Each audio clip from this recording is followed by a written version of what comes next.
Ladies and gentlemen, we are live. That's right, we are live and back at it again. The Wrasslin for Life Network doing our thing. Of course, as you can see on the screen tonight, I am not alone. I am being joined by a very special guest, and we'll get to all of that as well. The family's going to be all here for a rumble. We're going to go through the hot topics, lots to discuss in wrestling, lots of crazy news, lots of rumors. Even poor Larry got hurt this week. Everyone apparently in the AEW locker rooms catching bruises. We will talk about that and we'll chat with our buddy next to us here. But tune in, get your snacks, have fun. Friday Junior, we're about to kick it off, folks. Let's go.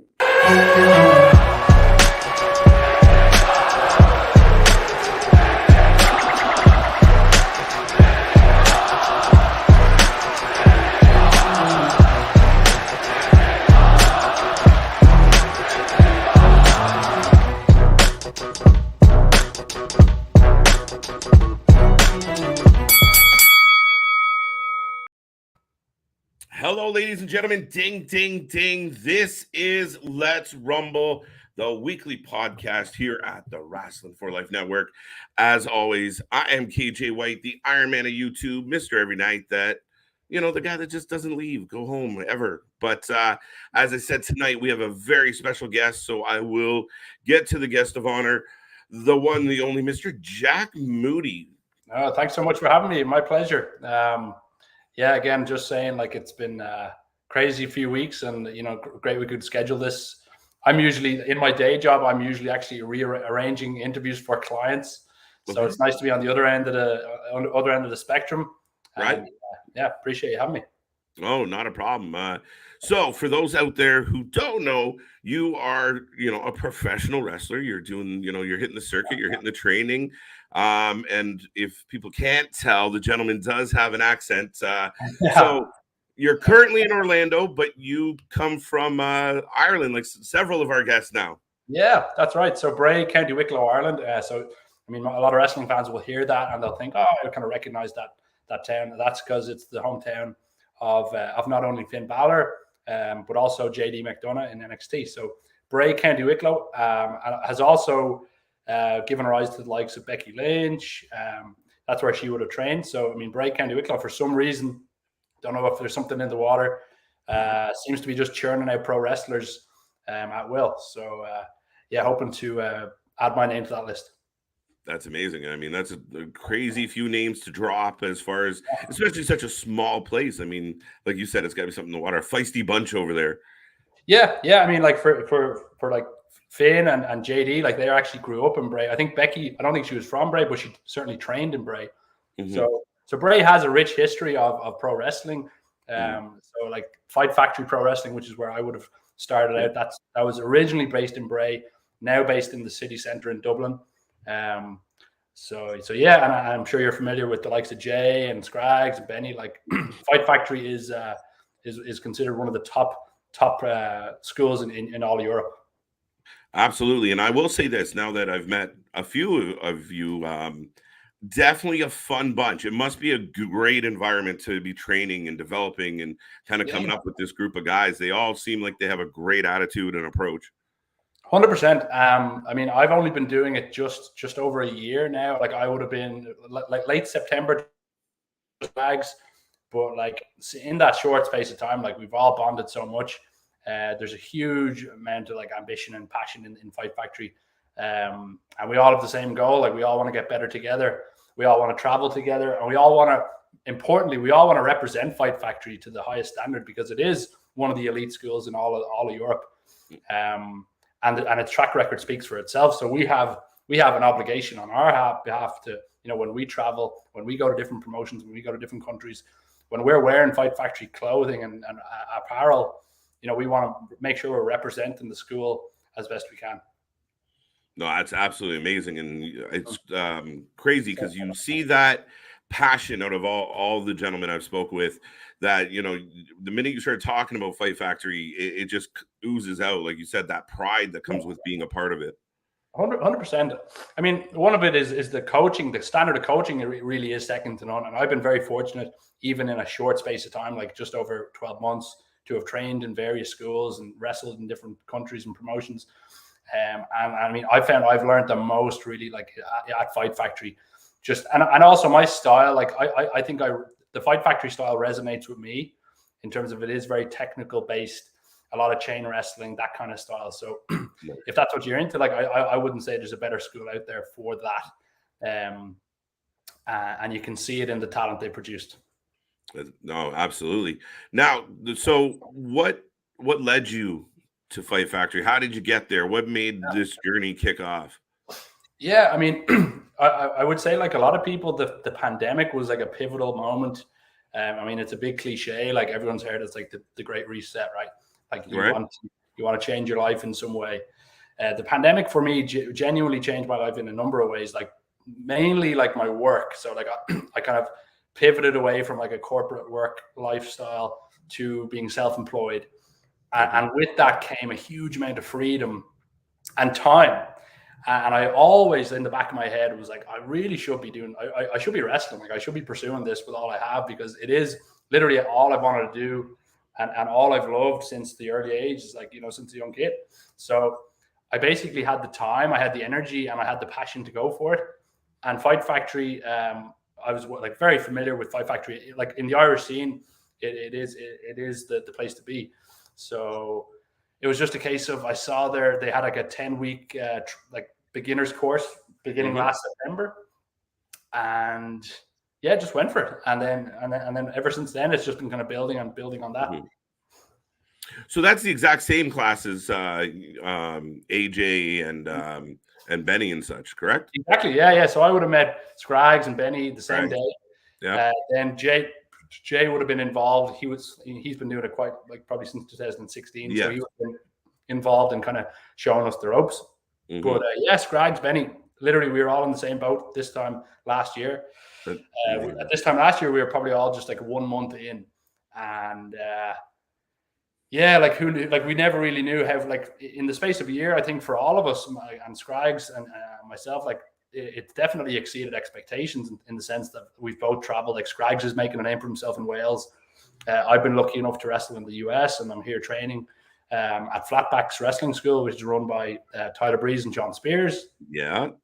So, I mean, in that short space of time, I have a great affinity for Scraggs in particular, because he's someone who's really taken the bull by the horns, and he's just going at his own pace, and his pace is rapid pace. Like he's not waiting around, nor am I. So again, we want to make as big of an impact as we can, as fast as we can, go as many places as we can. And yeah, just like keep that momentum going, you know. That's absolutely incredible. And yeah, you said Scraggs does move at a completely different pace right now. Like he a very motivated young man. Yeah. Now that being said, what was it like when you first got into it though? Like were hooked instantly? What was that first day like? You had to be there. I think it was a Saturday, some Saturday in September. I mean, you're always wondering like, how is your body going to react to it? How are you, like, because it's physical, there's bumps, there's rolls, like it's not exactly your body's going to absorb a lot of punishment, right? So the big question I always had going into it like in a serious manner was how much can my body take, and will I be able to like stay the course, right? So that was the big question, was like how are those bumps going to feel, how like hitting the mat, what's it going to be like, like taking suplexes, how am I going to. A lot of this is like letting go of the fear, because like we live very sedentary lives most of the time, right? You're just like sitting at your desk, going to sleep. Like it's very lifestyle. Life is very easy for the most part in terms of like our physical exertion. And wrestling basically is the exact opposite. You have to attack the mat. You have to literally like throw yourself into it. So it's very counterintuitive physically. So that was the big thing, was like, how's my body going to react? And yeah, like as the weeks went on and progressed, it was like, look, this, it's definitely tough, but it's nothing I can't handle. I'm being taught in a safe way, and I'm being taught by some of the best in Europe. So it's like, you have to just kind of get over that initial trepidation where you're like, I don't really fancy taking this kind of move, or I don't know if I have the capability of doing this move. When you're being taught well, when you're being taught properly by top pros, you really just have to kind of let them guide you, and you're gonna be just fine. Absolutely. What were some of your biggest challenges when you first that first 6 months? I would say just trying to like navigate the injuries. Because even like prior to like basically during the pandemic, I had like a knee surgery, then I had a shoulder surgery. So like I wasn't exactly going in at 100%. Like I had niggling injuries, and I find with wrestling, like you're constantly battling injuries in some way, whether it's like you just need to maintain your I always say it's like your injuries are just like a little bit behind you, right? You need to like maintain a couple of steps ahead of them. So that involves a huge amount, for me anyway, a huge amount of stretching, huge amount of yoga, huge amount of Pilates. I basically tailor when I'm wrestling or training, like my day is tailored to body maintenance, both before and after. So it's like I recognize, and you hear kind of DDP and the likes of Adam Cole all talk about that kind of like preemptive maintenance. So like even if they're not feeling bad, if their body's feeling fine, it's like, in 2 years, 3 years, 5 years, you're going to feel it. You're going to feel the punishment. Absolutely. So I've always, the biggest challenge was just try to keep progressing without pushing your body too much, and recognizing when you need to just maybe tone it down a little bit, or if you are getting hurt. No, I mean that's got to be the biggest challenge, and it's just you're purposely putting your body through damage time and time again. Quickly, I will give a shout out to the chat. Thank you for being here, folks. Thank you for joining us again tonight. Do keep in mind we are going to hit the Rumble in a bit as well. But no, Jack's telling us a little bit about his history. He went for a walk. But that being said, Fort Minor, CEEJAY, who we will see. I think I touched on Victor Hassan, Hagen. Some questions coming in here for you, Jack. So we'll jump to those real quick. Okay. But Hagen asked, is there any tips for somebody trying to get into wrestling? Yeah. Again, you just have to find a school. That's the number one thing, is like to find a reputable school, because there's a lot of schools out there, some better than others. So you got to do your research. First of all, you need a place to train. You need to make time. You basically need to just allocate time and energy to it. Like it can't be, in my opinion, if you're going to do it, you really want to be doing it a couple times a week. You'll just progress faster. So first of all, find a school in your area or close to your area, or if you have to move. That's just always going to be. You might have to travel some ground. You might have to like go to another country. You might have to go to a different state if you're in the US. So it's just like get on Google, look for schools, and then with that, look at who they have trained. Mm-hmm. Obviously, assess the trainers. If they have a good track record themselves, that's a good start. But also, then most schools would have like an alumni section where it's like, oh, we trained this guy, and look where they are. So I would look at who they've trained, or if out of that batch of people, who has made it, who has like gone to different places. Yeah. And then it's just a case of going for it. I mean, it's just you have to give yourself like a window of opportunity to see if it's for you. Like you might like the first session because obviously you're going to be taking bumps for the first time. But I would say give yourself like, look, you're going to do it for 6 months, see how you feel. Do it for a year, see how you feel. Give yourself a timeline where you're not just going to like turn away after the first day, because that's obviously going to be the hardest. It's going to be the biggest shock to your system, biggest shock to your body. Absolutely. You've never taken a bump, so obviously it's going to be strange and weird. So I would say find a reputable school, and give yourself a reasonable window where you're saying, look, I'm going to give this everything I have for this period of time. Yeah. And usually within that period, you've kind of figured out like if it's for you or not. And hopefully by the 6 month mark, you're fully invested. You're like, right, I think once you start seeing progress, that's the best thing, because it's like, right, actually the system works. This school is working for me. I'm progressing in the right direction. And then it's just a case of continuous progression. Like you're just constantly trying to improve, constantly trying to learn new techniques. So yeah, it's a long answer, but yeah, find a reputable school. It's a great answer, actually. And the big thing, Hagen, is just go for it. Like, I mean, whatever it is you guys want to do out there, just go for it. I mean, I often say like, obviously, it's funny. Like Bono in Ireland is like he's totally demonized. Irish people don't like Bono for some reason, right? I think it's just I think it's his way, or the way he appears in interviews, the way he carries himself. But he's got some great quotes in terms of like like the world is more malleable than you think. It's like that whatever you're looking to do, you just think it's impossible in your brain because it's such a departure from where you currently are. But I always love that quote because it's like, nah, like if you actually do the right things, put in the work, it's like the chances are like you might get to the WWE, but like you could get pretty far and you could surprise yourself. So it's just that commitment and going for it and being willing to give it everything. That's it. Absolutely. Anthony says, Jack, before you started wrestling, were you in any other sports competitively, like rugby or soccer, football? Because I've seen some of your matches and you have incredible timing and put speed when pulling off moves. That's very kind. I appreciate that, Anthony. Professionally, competitively, I mean, soccer, like you guys call it soccer, I call it football. I would have played football as a kid growing up. I never really played rugby. I was always kind of quite scrawny and small. Not that I'm a giant right now or anything, but like in those younger years, I was definitely on the shorter side and less muscular side, shall we say. So rugby wasn't really my thing.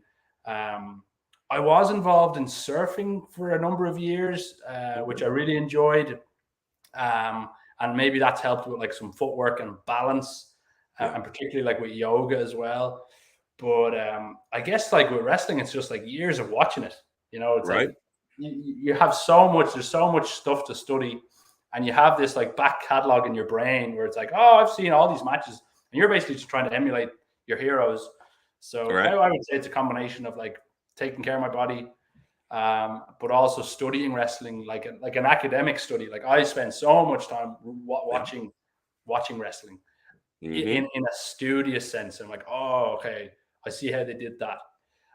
I want to do that. So like you should see my video reel on my phone is literally just like 20-second snapshots, 15 seconds of wrestling that I want to study and assess and say, oh, okay, that I could add that to my arsenal. Yeah. Now that being said, who are some of your heroes? I would say I have some irregular heroes in the sense that like obviously there's the big hitters that you grow up watching and they're all character based and they are larger than life, but like if I'm going to sit down and watch wrestling, I find myself recently at least watching a huge amount of Chris Sabin matches. Wow, good choice. Choice. His style I think it is an underappreciated style for sure. I was lucky enough to attend a Jonathan Gresham seminar. It would have been maybe 6-7 months ago now back in Dublin, but I agree, like his style really resonates with me, but it's not exactly mainstream. It's just like there's a niche audience that really respects and appreciates that kind of chain wrestling.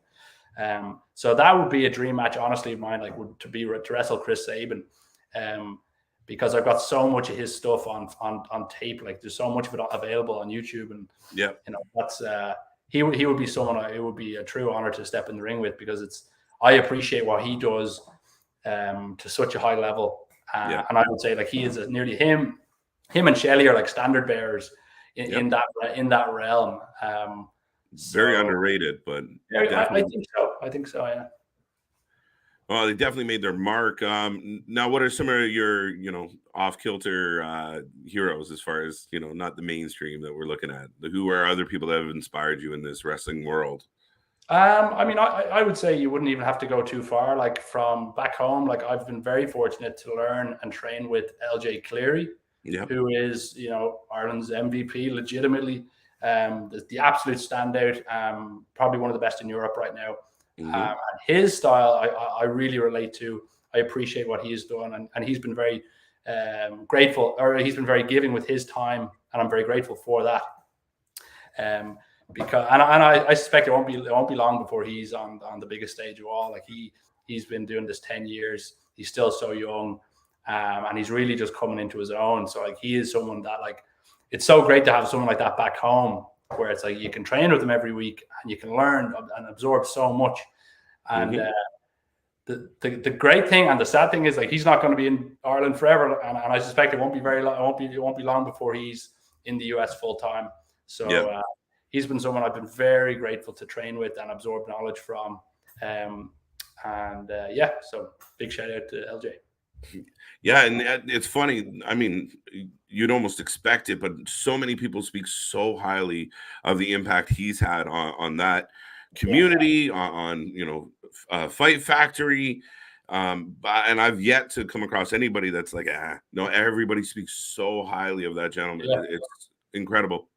Yeah, no, super professional. He really just sets the standard in terms of how you're supposed to act. Just a great guy as well to be around. Just really nice, respectful.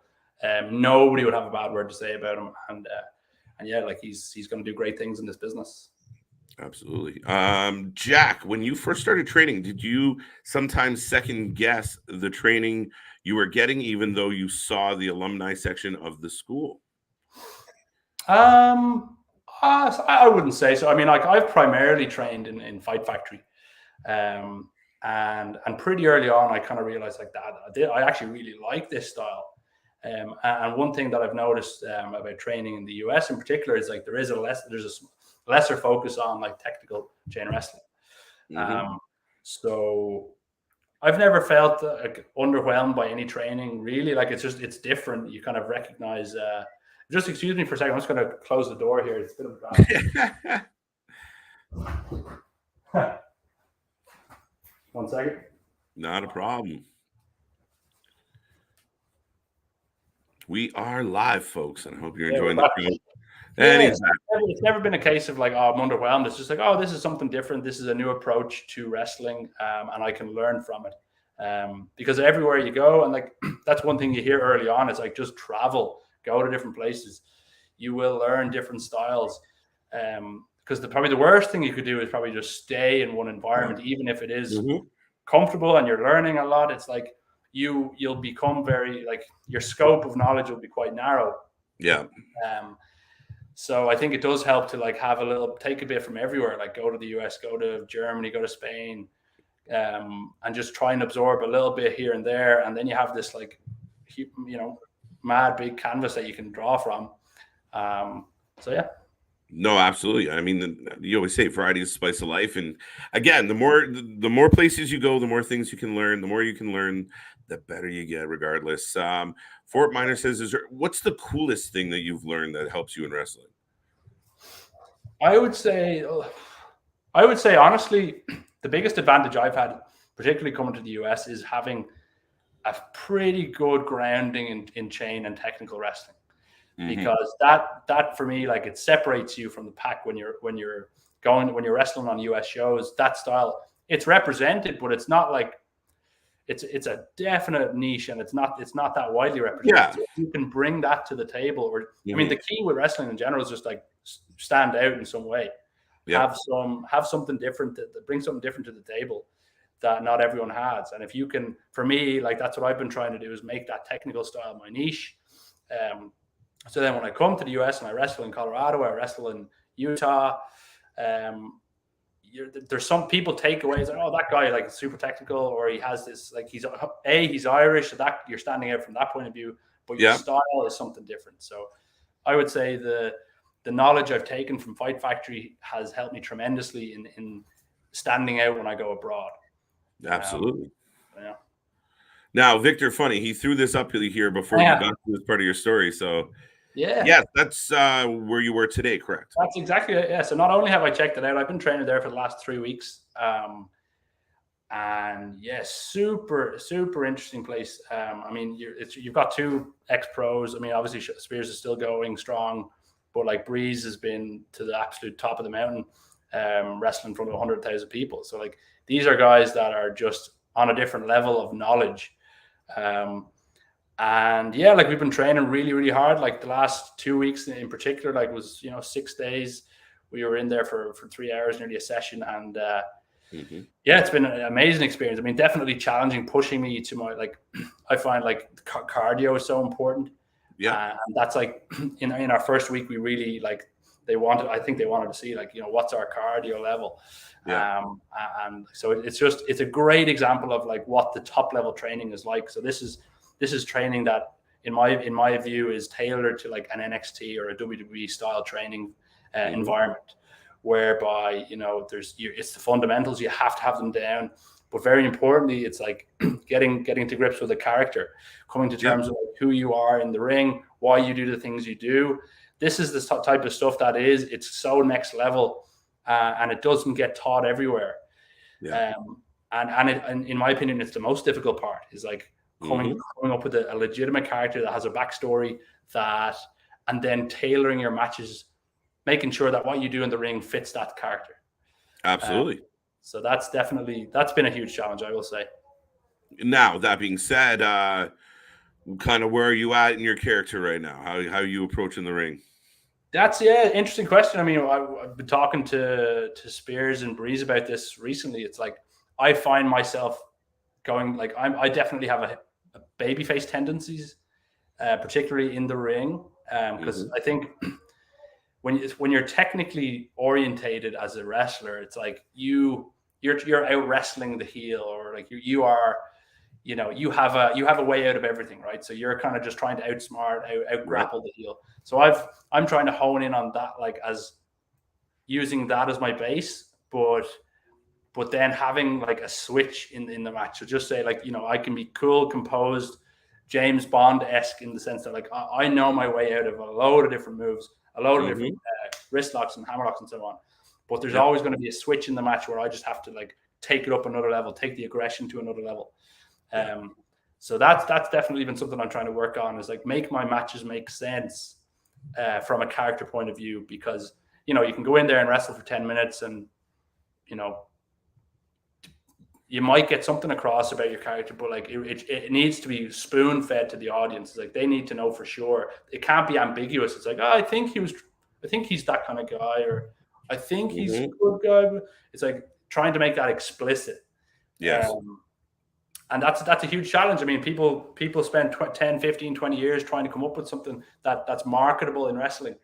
So I'm still very, very at the like nascent early stages. Okay. But something I'm trying to think about is like, okay, like who is this character? What is he doing? What is his motivation? What is his backstory? And how does that parlay to a wrestling ring and a wrestling match? Yeah, how do I put it all out there and bring it all together? And you said one of the harder parts is pulling all that character in.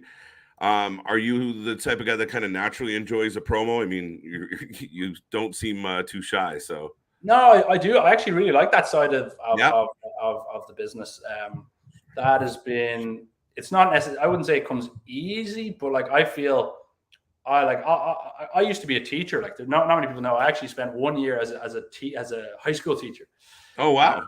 So what'd you teach? I always had that kind of like presentation skills were always pretty decent or strong. So like communicating and like giving presentations and getting points across in a not boring way, in a way that was kind of engaging to people, was always a strong suit. So I actually really like that side of things. Is like, coming up with like I'm always trying to come up with like 30-second, 60-second promos that are, that get points across, that like illustrate how I'm feeling while also respecting my opponent. Because like obviously the worst thing you can do is just like totally neglect to acknowledge that your opponent is somewhat decent or somewhat reputable. But yeah, really enjoy the promos. Something I want to work on. But it can be difficult sometimes if like heel face. I would say a face promo is quite a difficult thing to pull off these days. And a lot of people lean towards heels because it's just like, it's an easier sell. You can just like make noise and be aggressive and angry. Right. Okay, I get it, right? But like a face, like to be a compelling face, super difficult, and there haven't been that many.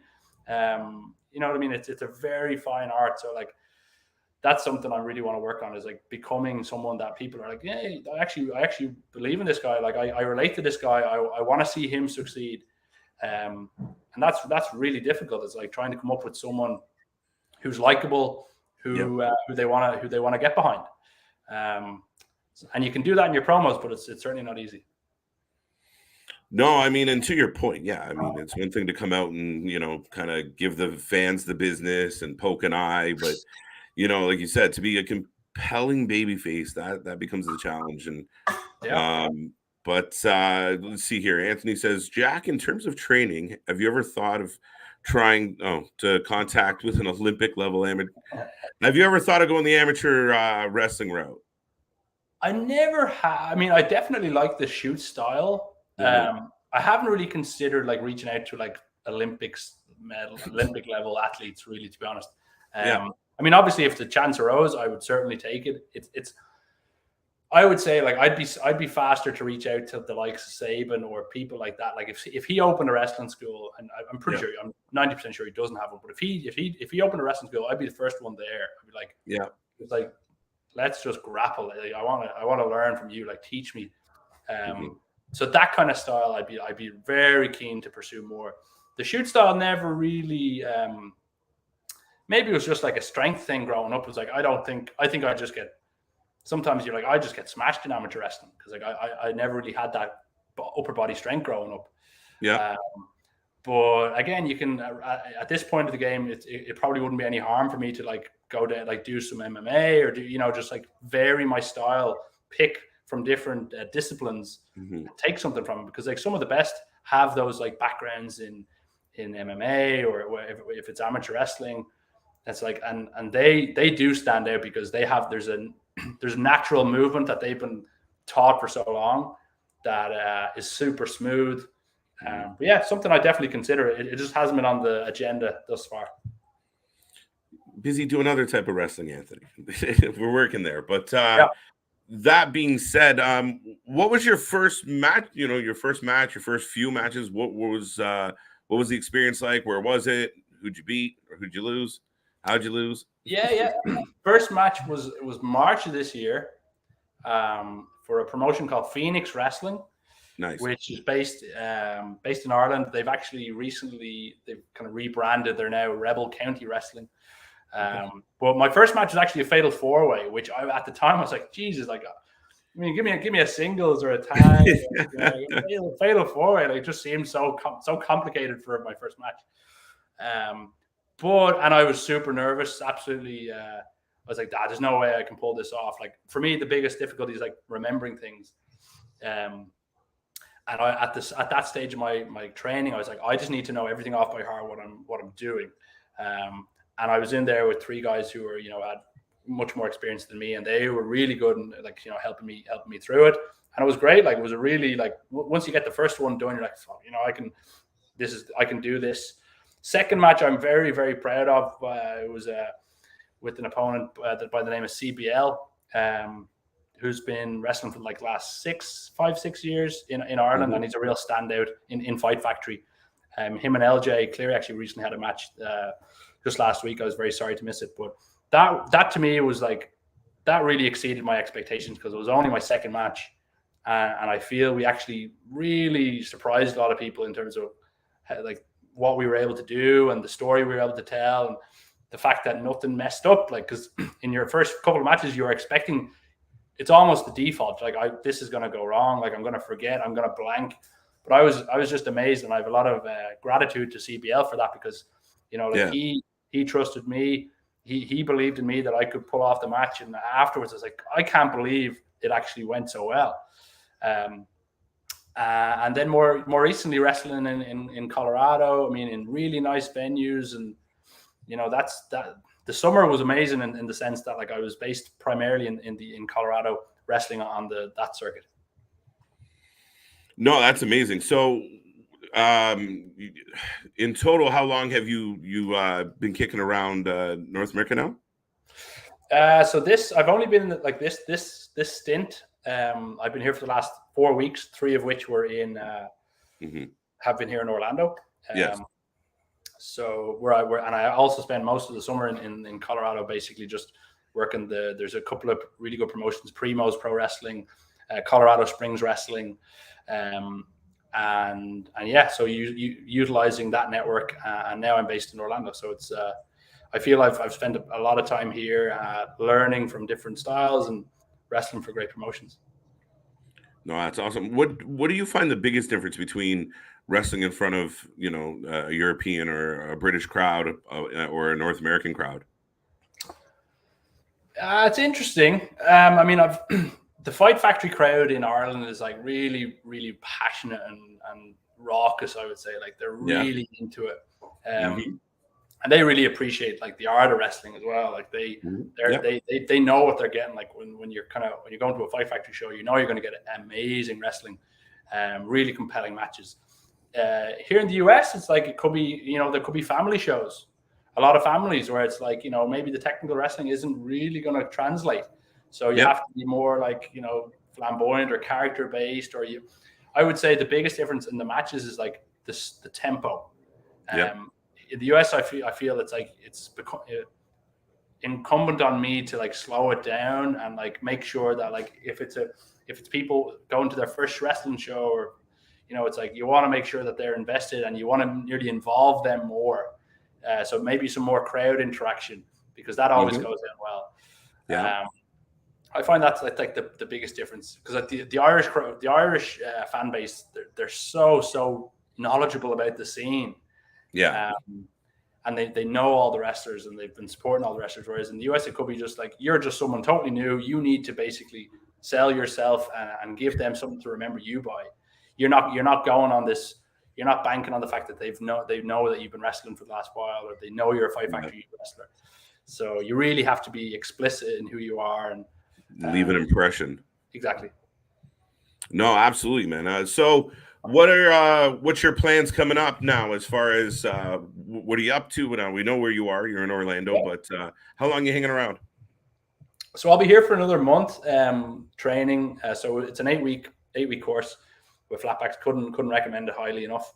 If anyone wants to, come learn from the best, just hone, whether you're starting off, it's a great place to start off, but even if you've been in the business for a little bit, go and just like fine tuning, like they just have such a great eye for what this is, and the critique and the feedback is amazing. So I'll be here for another month training with the guys. I'll be making a trip to Denver in 2 weeks for a show for Colorado Springs Wrestling, and then I'll be going home early December, and that'll be kind of just a nice chance to kind of unwind and catch up with friends, because I've spent so much time out of the country this year that I feel like I've only been home for like weeks at a time, and you're like trying to catch up with people, and so December will be nice. I'll obviously get back training in Fight Factory. That's one thing I really miss when I'm away, is like that standard of training. And all the guys are great as well. All the girls are great. So it's like such a nice kind of like family. You almost get homesick. Yeah, a little bit. But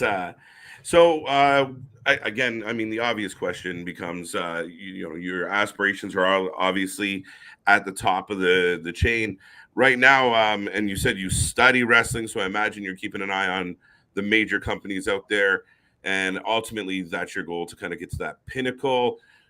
Do you lean one way or the other at this point in your career of like, where you could see it going, or, where you would rather it go, or are you just happy for the opportunities at this?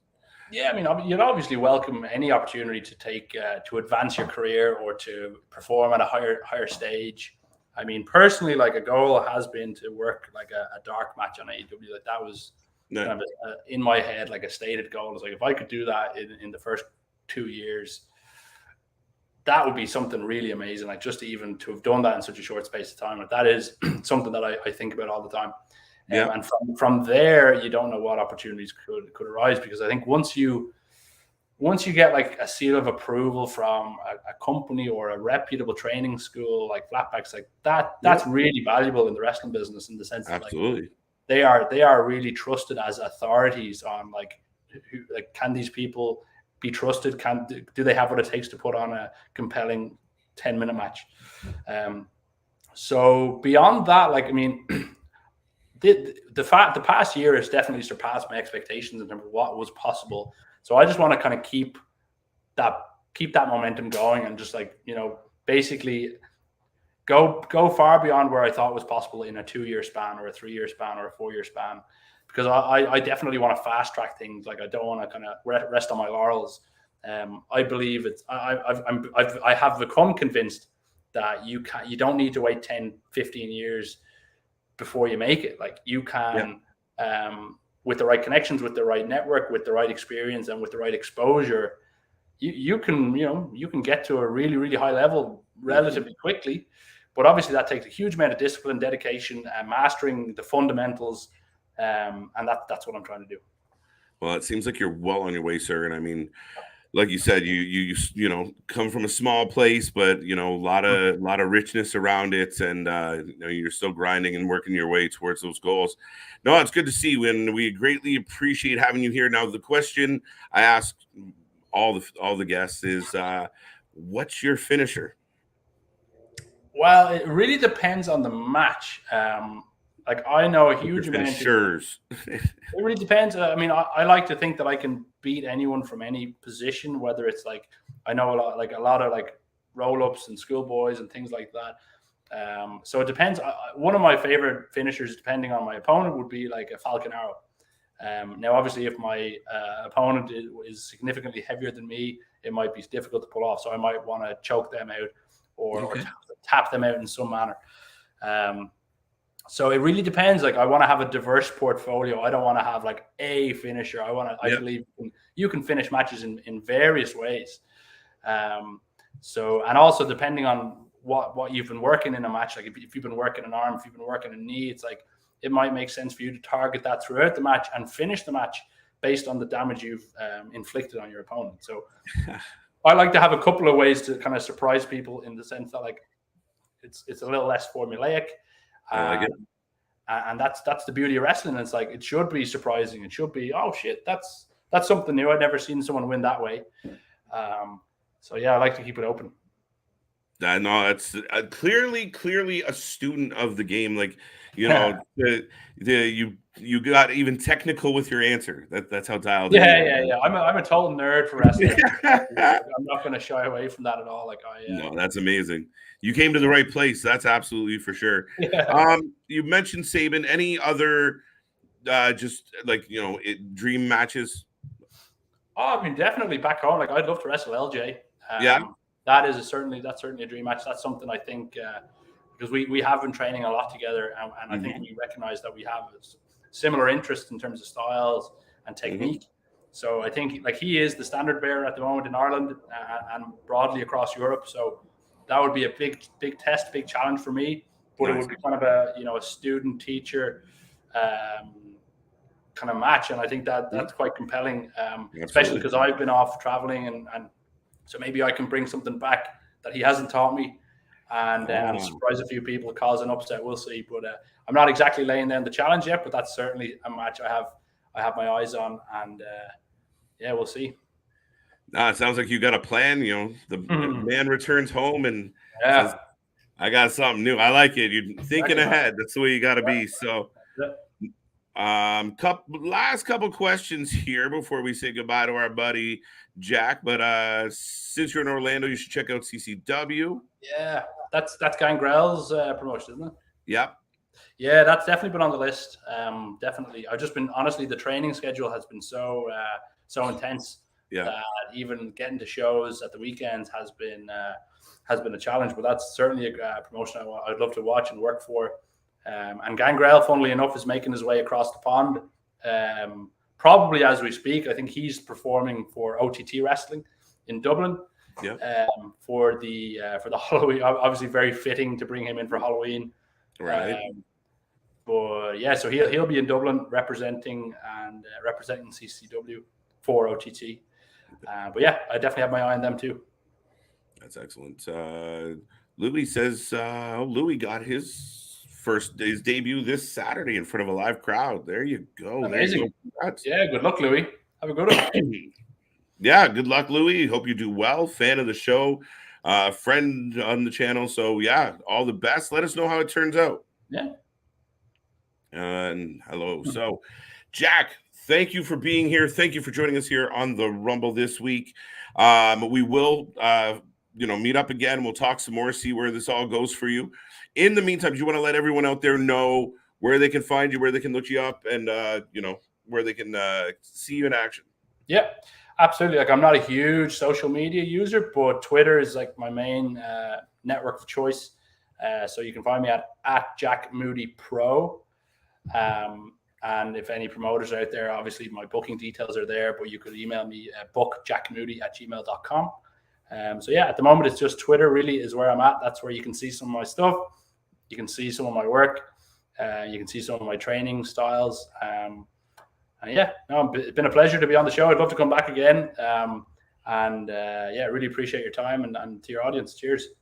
No, like we said, we appreciate all these interviews. We had an amazing time with the Fight Factory guys. Again, I want to just keep meeting the wrestlers coming out of that factory just because everyone seems to have such a good attitude and everyone seems to be dialed in such a really cool way as far as everyone's rowing the boat in the same ship. And it really is a factory. Like I often liken it to a conveyor belt, of talent that is just coming out the door. And yeah, so you're going to see a lot more talent there. I mean, and they're constantly putting on these 10-week beginner courses. So again, like those kind of things are just unmissable for anyone who's contemplating a career in the ring. So yeah, big shout out to Fight Factory. I'd also like to say a special hello to my friend Hannah. She's in Dublin, and she'll be. I don't know. She won't be watching live, but she'll watch in the morning. That's smooth. I like it. Yeah. Well, big shout out to Hannah and everyone else out there. Go check out Jack. Go check out the rest of the folks from the Fight Factory. And we'll have you back. We'll see where you're at with it. And until next time, thank you very much, sir. Appreciate it. Take it easy. Cheers. Take it easy. Cheers. All right. Now we're going to have to start playing the frame game. Folks, we are still live. We're still rolling. And they're all popping in. Like, I feel like we're in it's going to be funny how we do this. But we got a whole army working their way towards us now. So we are going to go live. We're going to go into Let's Rumble. We are going to talk all about it. There's one. Yowie Wowie. Yowie Wowie. And we're just waiting for one more person. The Super Tiva is a little behind.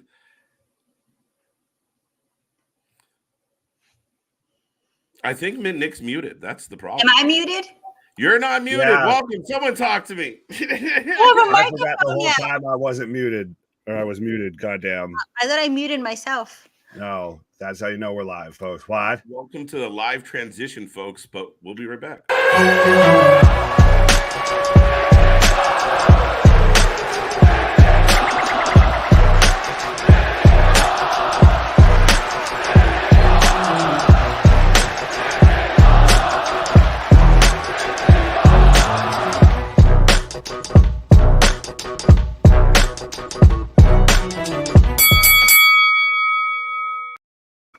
Ding, ding, ding. We're still live. We're still ready to go. And, last night we had the Big Greg and Big Nick, and I was in the middle. Now it's the New York Italian. New York dude, yeah.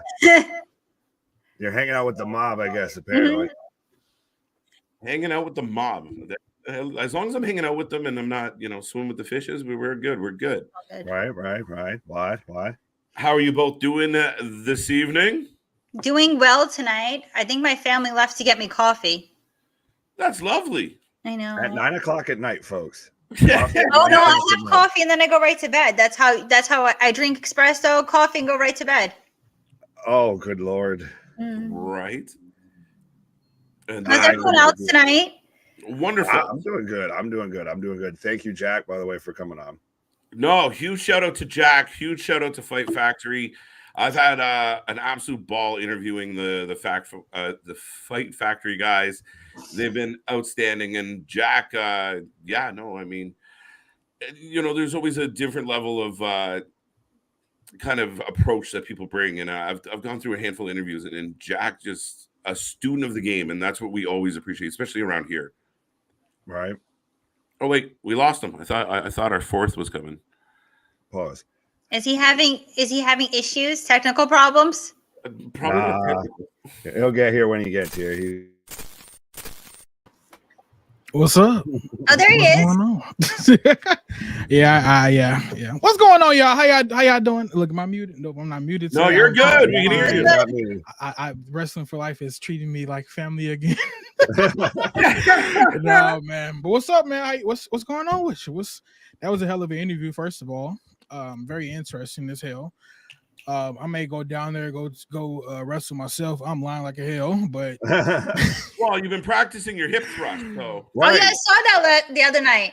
Last night. It was last night, yeah. It's not my fault. Okay, they came on the show, they did it. I had to do it myself. I got the scissors, We got the hip thrust. We got the Mr. What? We got the every night KJ, and then we got a new. I can forget I'm married. I think you over here this time. But we got Ashley here. I feel dumb because I'm talking to a wall. But Ashley, that's how it feels like some nights on here anyway. Right? Oh, brother, that's crazy. Woo! What's going on? Let's go ahead and get this rumble kicking off. Yes. Special guest Jack Moody. Once again, thank you so much for coming here. Hell of an interview once again. Nicholas Cannon, how are you doing? I'm doing fantastic. How are you doing, sir? Why? Mr. KJ Nicholas White, how are Cannon. you? Mr. KJ, how are you doing, sir? I'm wonderful. Just sending a little thank you to Mr. Jack. That was an outstanding interview. I do love doing them. And no, for those who are just tuning in and haven't been here before, this is Let's Rumble. And on the nights that we have special guests, it starts a little late. And on the nights that we don't, we kick it off right at the top of the hour. We go through some of the hot topics, we bring them up, and we discuss them. And the wonderful thing is us three rarely agree on anything as a collective. There's certain things, not nothing. And now we have Ashley in the mix. So, yeah, this is going to get messy. It's about to get interesting. Anyway, Ashley, how are you doing? This is your very first Rumble. I'm good. I'm excited to be here tonight. You know, I couldn't be here the last 2 nights because my son had to go and get injured. And that's why we don't work out. Does he work for AEW? Right. He was working out in the weight room at school and he dropped a weight on his foot. Oh, he's not doing it right. Yeah, and that's why we don't work out. Hey, you know, that's all the encouragement I need. Thank you. And that was the lesson we learned here today. I'm in shape. Round is the shape. Exactly. I say that all the time. No one listens to me. All right, man. Let's go ahead and get it on KJ. You know what? I love the way to send a man a message just being thankful. I turn back and I just see good time. Oh man. So let's go and start off with the very first company, of course. They start with the A. Let's go and start off with All Elite Wrestling. What has been happening? Oh damn, she got the shirt on. Oh wow. Yo, All Elite Waste. Okay, I only bought it because I had to change my shirt. Wait, what? I had to no. I wanted a new shirt when we were at the show, and this is the only one they had my size. Oh. I'll give you that one because I actually did the same exact thing. I think I paid $35 for a big ass t-shirt that I wore twice. That shirt is big as hell. Yeah, they only have like extra large or extra small. You either have to be a child or a large gentleman, and I'm neither one. I'm like in the middle. I'm like a plump lady. They don't make that. Man, not one bit. But speaking of All Elite Wrestling, I haven't watched this Wednesday show at all. KJ, I believe you did. Nick, were you there Wednesday for that show? Yeah, I was there. Yeah. What all happened, man? What's going on? Yeah. So this is Nick, breaks my heart with what they're doing with MJF. Yeah. Thank you for saying that. They had him job out to the firm to end the show. Was him getting put through a table by Big Cass. So he's now very much they're solidifying, trying to push him as a babyface. It's just ridiculous to me. I don't get how when MJF came back at All Out, that was a slam dunk. That was you had the ball at the 1 yard line and you somehow managed to still fumble it. This is AEW's 28-3, Falcons versus Patriots. Of just you had it in the palm of your hand and you mushed it so bad. It sucks because I remember I seen that small clip on YouTube. Because like I said, when I watch AEW, I just go to YouTube and get the highlights from it. I hate that's happening because we were just on here last week saying let it come natural, but now it's you can see the much more force, and hopefully this is going to turn around. Maybe they go to the pay-per-view, they fight. But my thing is this now. I don't think MJF is taking that belt. I think the MJF is going to get screwed over now. It's a big possibility now. Yeah. Because now he has the firm coming against him. Well, it's a babyface versus a babyface, essentially what it's going to be now. Exactly. Well, and then there's some people that think, though, that this is still going to be the setup to where MJF does like the turn like he did on Punk, to where he, you fucking stupid dumb. gold man, I was the devil all along, all of that. Been there. Spill juice on my damn shirt. Right. Talking about Been this man. there. You know, it's like Roman Reigns says, you can't do the same shit every night. Come on It's now. like missionary every Yeah. single night. And Louis right here, he brought up a very valid point. You can't call MJF the devil anymore because he is a face. Mhm. So, yeah. Right. But if y'all remember what I said last week, the devil does have two faces. He has a pretty version of him, and he also has a demonic version of him. So are we going to be getting that type of gimmick from MJF? No, that's called Bray Wyatt. And it's better. Right. No, the Go ahead, problem KJ. here with MJF is, and Nick, you had it perfect. They were running a clear touchdown, you know, to the 10, to the 5. Right. And they just couldn't fucking bring it home. Tony and his people, and I still, listen, this is conspiracy theory. Don't quote me on this shit. But I really feel like this is like Jericho being in this man's ear. Yeah. Could you imagine? And it's still funny to me that Jericho is the MVP right now of this company. It's no, you had one signed, sealed, and delivered in MJF. You didn't, even if you were going to do him babyface, like CJ, you were saying, just let it come naturally and everything to where, okay, if he comes out and still cuts a promo and everything, let him, you know, if they cheer, they cheer. If they boo, they boo. Just roll with it and just let him still be a miserable prick the whole time. Right. Well, he works that asshole gimmick so well. I mean, even his own parents come out there and say how our son's an asshole and everything. Yes. So, and it got him over. It got you to the ball, like you were just saying, KJ. It got you to the goal line. Fucking do it. Yeah. The devil used to be an angel. So, Sorry, Ashley? no, I was reading it, but that is true. The devil used to be an angel, but I just don't like. We were upset at our house last night that he was changing to a face. We were very upset. That's when my daughter stopped watching. Mm-hmm. You see what I'm saying? So I don't want nobody to get mad at me because they do stupid shit. I have no choice but to stop watching. Like, nobody wants to see a face MJF. You can't come back and talk shit and then now you're acting like a baby. Like, cut the shit. No, He was the best thing they had going for them, but he always was the best thing, I think. Oh, absolutely. Even over the Bucks and even over the Elite.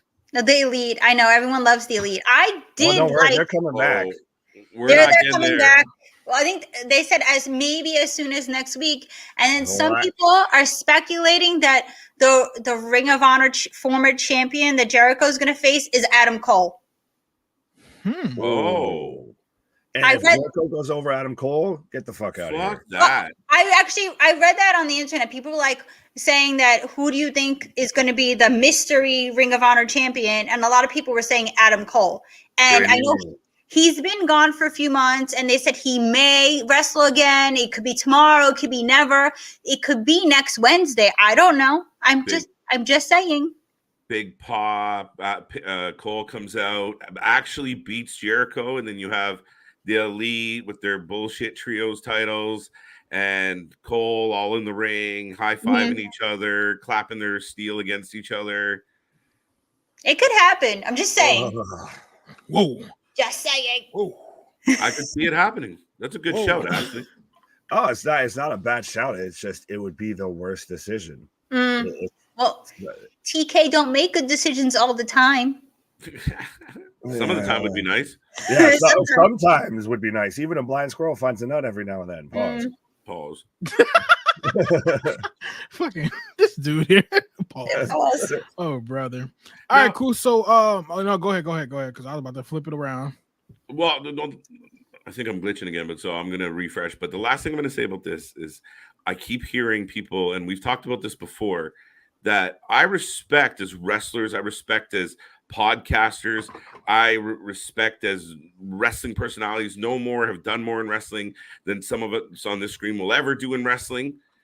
But when you watch that last night and then go on your show and tell everybody out there, oh, it's great, you're assholes.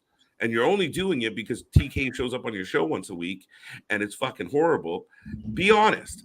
If you were writing that show, there is no fucking way that MJF is out there doing babyface pops to the crowd. That made me sick. Mm-hmm. Anyway, that's all I got. I'll be right back. That's All right. just what happens when Tony he thinks that that's what the fans want, but in reality, people generally not a lot of people out here. Well, there's a lot of people that know how to love a heel now. We all love Roman Right. Reigns. Roman Reigns plays his part Exactly. perfectly fine. Why? Because he did his time dirty. And then now he's still dirty, but he will get those small little remarks, like, hey, I'm a nice guy, or whatever, but you'll never see that being forceful. It all goes back to this saying, Tony Khan, you simply just don't know how to write a character out properly, because this is a forced face turn from MJF, and it's going to be the shittiest shit in the world. It really is. Do you think, though, that this could be a product of what happened with CM Punk and the Elite at All Out, T's and P's for Larry too, all 2 teeth that you might have lost, allegedly. But could it be a causation of that and also what just happened with Hangman, that now we're getting this kind of weird angle that they're going with MJF? Or do you think that this was really what Tony Khan thought was going to be the plan all along? Like that's what was going to work? Actually, I'll let you touch on that one. Oh, I honestly don't know. I feel like when he came back, everyone was so excited because he had that devil mask on. It was like, ooh, what is he doing? And then he came out. Everyone was so excited because I missed all summer. MJF wasn't there, and I felt personally that something was missing. I've been telling everybody. I said if Tony didn't bring MJF back in time, like on at All Out or the next week, don't bring him back at all. He got the scarf out. I have the scarf for a reason. The fact that this is now, this used to represent, being the biggest, dirtiest heel in the game. Like he wanted to be known as, the devil himself and all of that. He had a whole shirt come out saying you're all devil worshippers and all of that. Mm-hmm. I get the whole we're trying to reach. We're trying to make sense for Tony Khan of, the devil was also an angel at one point. Well, we shouldn't have to create stopgaps for the show that we're watching. They should give it to us point blank period. And you still got him cheered, like you were saying, CJ, with Roman Reigns. And if you would have still just gone with that, he could still come out, be a heel, but if they still cheer with it, like I just quoted Roman Reigns earlier in the whole podcast and all of that. Right. You can still think of good lines from MJF promos, but everything now that he's done as a babyface, kind of outside of that Regal promo, you're like, I don't even remember it. That was so good, though, that Regal promo last week. It was one of the best promos I've seen in quite a long time. It was good to the very end. When he had that chance to take the shot, he should have, unless we're getting to like a Regal MJF alliance. But see, that's the thing. We don't know what the hell is truly going on. There's too much stuff that's happening. But you know what? Tapping on what you just said, Nick, can you see next week or before the pay-per-view, MJF and Moxley versus the Firm? Two members from the Firm. Ooh. Can you see that being booked? Like against the Ass Boys? Exactly. Could you see that shit something happening? like that? Or W. Morrissey and Lee Moriarty, something stupid like that. Mm-hmm. I could very much see that happening. And see that, and I pray that we do not go down that path. Tony, if you are listening to me, tap in with my brain again. Cut all this shit that you're doing. Give Jade Cargill her fucking belt back, because that shit that Nyla's pulling makes no sense. Also, MJF needs to just stay as a fucking heel. Have him come out next week and beat the bloody hell out of William Regal or something, because I can't take this. I know. It makes no sense what he's doing. It's going to be very frustrating and scary. But Isn't it scary? yeah.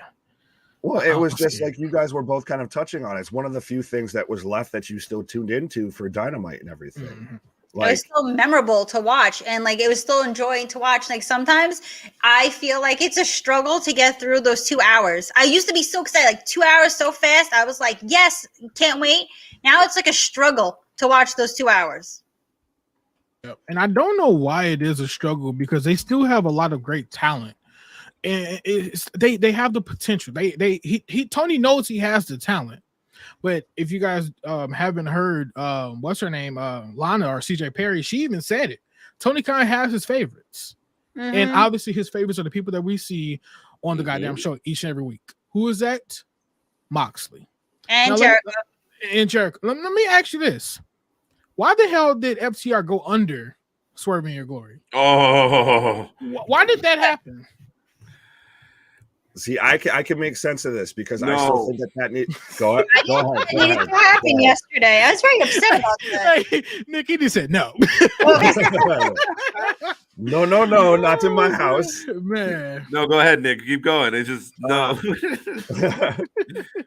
But you can continue that feud, and like I said, I think even on the stream of FTR still had that feud with the Ass Boys pose as cosplaying as them. So you still have that feud that you could build to. Like, I was upset that it was happening on Dynamite versus this match was happening on a pay-per-view. I think this match should have been built to more than just, oh, it happens on a Dynamite. They shouldn't have gone over if this was the culmination of a feud. I think this is the start of a feud. With the fucking Ass Boys. Pause. So we're gonna get the Ass Boys over. No, they go under. Maybe you get MJF. He tries to, like you were just saying, CJ, about you get somebody tagging with MJF versus the Firm. Maybe MJF goes back to trying reuniting the Pinnacle. He tries to reach out to FTR. He tries to reach out to Wardlow, Spears, what have you. But they were like the Pinnacle without MJF recently. They've been all together. Right, but now if Which he's is trying to be a baby face and he tries to make amends, we get a face, a reunited, and then maybe what if just smoking the hopium here? They all just turn heel. Say yes. I'm happy you said it. Yes. I was Say like, it. say it. Yes. That's all. Hey, that's all I need is here, bro. I'm satisfied. I'm not adding nothing onto that shit. Nick just called it. It's going to happen. Why? Because Nick is a mother freaking future talent. It's going to happen. Thank you. The Pinnacle is back. I love the it would make for good TV. You tune in every week for that. If you made the Pinnacle like their blood, like the Bloodline, and have them go versus the Elite, have Kenny versus in a promo off with MJF, and let him, sink or swim. I think everybody people gonna take a L towards MJF when in their promo off, no matter what. I mean, that's right. Just a given. That's a tough one, yeah. That's a given. All right. But here's quickly one thing, CJ. Here's the problem with all of it is I think you end up with everybody ending up like in these ridiculous feuds. I almost said a different word. This ridiculous feud with people that they shouldn't be fucking with, that they don't need to be in a feud with. Like FTR and the Ass Boys. Have FTR not eclipsed the Ass Boys? Should that not be a squash match? Why is FTR messing with these kids? FTR is the pinnacle. See what I did there? All right. This whole thing. And it drives me nuts. The same thing you're doing with. Now, I admit they painted themselves in the corner with the tag team spot because you can't really take the belts off the Acclaim right now either. So they fucked everything up on that one. And MJF now, like MJF fighting with Yuta. Now MJF and Moxley, they're going to have that tag match. I already know what's coming. It's perfect fucking 1990s Raw duplicate. So, and they're fucking around with Morrissey and and a dude with green hair. And is that Lee Morart? Is that Lee? Yes. Yeah. What the fuck did he do to himself? If he could look more indie. He had sex with Hulk. That's all I can say. He visited the Hulk. I mean, it's hard. Somebody in the comment section, Carlos, he said they have Ricky Starks wrestling on Dark. That's disrespectful. I think Ricky Starks could be a star. I feel bad when he's in Dark. What happened with her? Let me ask you this. Why is Ricky Starks not up? Why is the Ass Boys not up? What happened to Powerhouse Hobbs? What's going on with Hook? Where's Darby Allin at? And then what happened to Danhausen? And Hero defend the TNT title again. Wait. But I'm saying you lost every name that I just dropped. Did you drop Danhausen in there? I did because I only did because his name is. He was up. He was up in the leaderboard, like not up in the leaderboard, but he was basically how the Acclaimed is right now. He was fucking over. Why are you not using before he even came? Exactly. Before he even came as well. Why isn't they using him? What the fuck is going on? None of this shit makes sense. Ass Boys, they were over. I think Ass Boys had more clout than the Acclaimed at a point of time. They did when it started with the Ass Boys chant. when Danhausen had the Twitter thing with them, and everyone was like, when they used to come out as boys, and that place was everyone was chanting it, and when they were with their dad, that's when they were like at their height, and it's because Danhausen did it. And what happened after that? They failed, and then they gave it to the Acclaimed. Mm-hmm. So now we have champions. I don't even personally think the Acclaimed should be champions, honestly, in my opinion, because I think that they only won that belt just because of the crowd reaction, which is stupid as shit to me, because FTR should be the champions if that's the case. Well, but that's because the EVPs ran away, but Yeah, that's a whole different story converging on another one. I think the Acclaim, that heel turn to where the Ass Boys turned heel, on the Acclaimed, that's what really got the Acclaimed over, I think, with the fans and everything. But I think the real issue here is that there's just too many storylines going on, that there hasn't been just a couple base storylines that actually have some long-term thought going behind them, and then you can have some peripheral shit going on. It's everybody's involved with everybody just to like the umpteenth degree of there's 10,000 stories going on. Everybody's linked to everybody. It becomes too much. I agree with that. But a lot of people get forgotten about too. Well, that's part of the problem with that.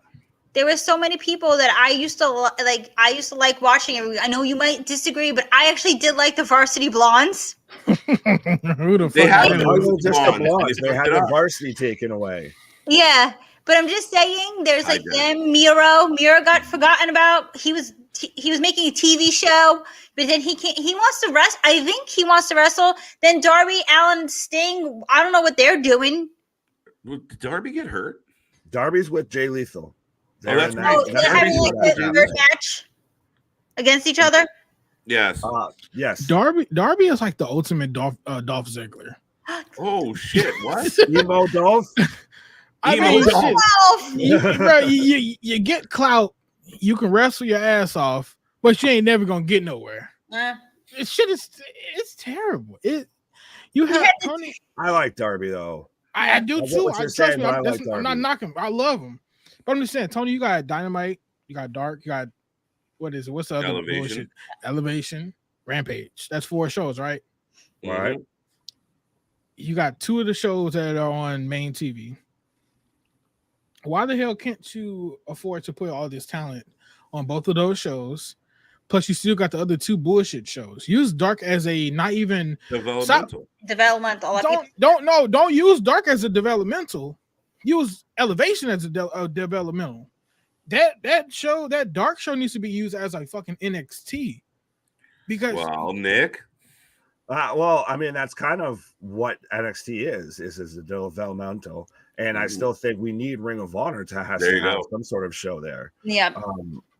But I think Tony Khan can do it all. He can have another show. He can. It's just there's no forethought into going into any of this, because you have to have those specific segments to where Jericho opens the show. Then we have a commercial package, then Jericho and Garcia versus, insert tag team that they shouldn't be going over. Then we have to get the Young Bucks segment in, and then another, Dark Order segment. Oh, and then we're back in commercial. Like there's so many, people that have to get their little ego stroke in that they eat up so much of the time on TV.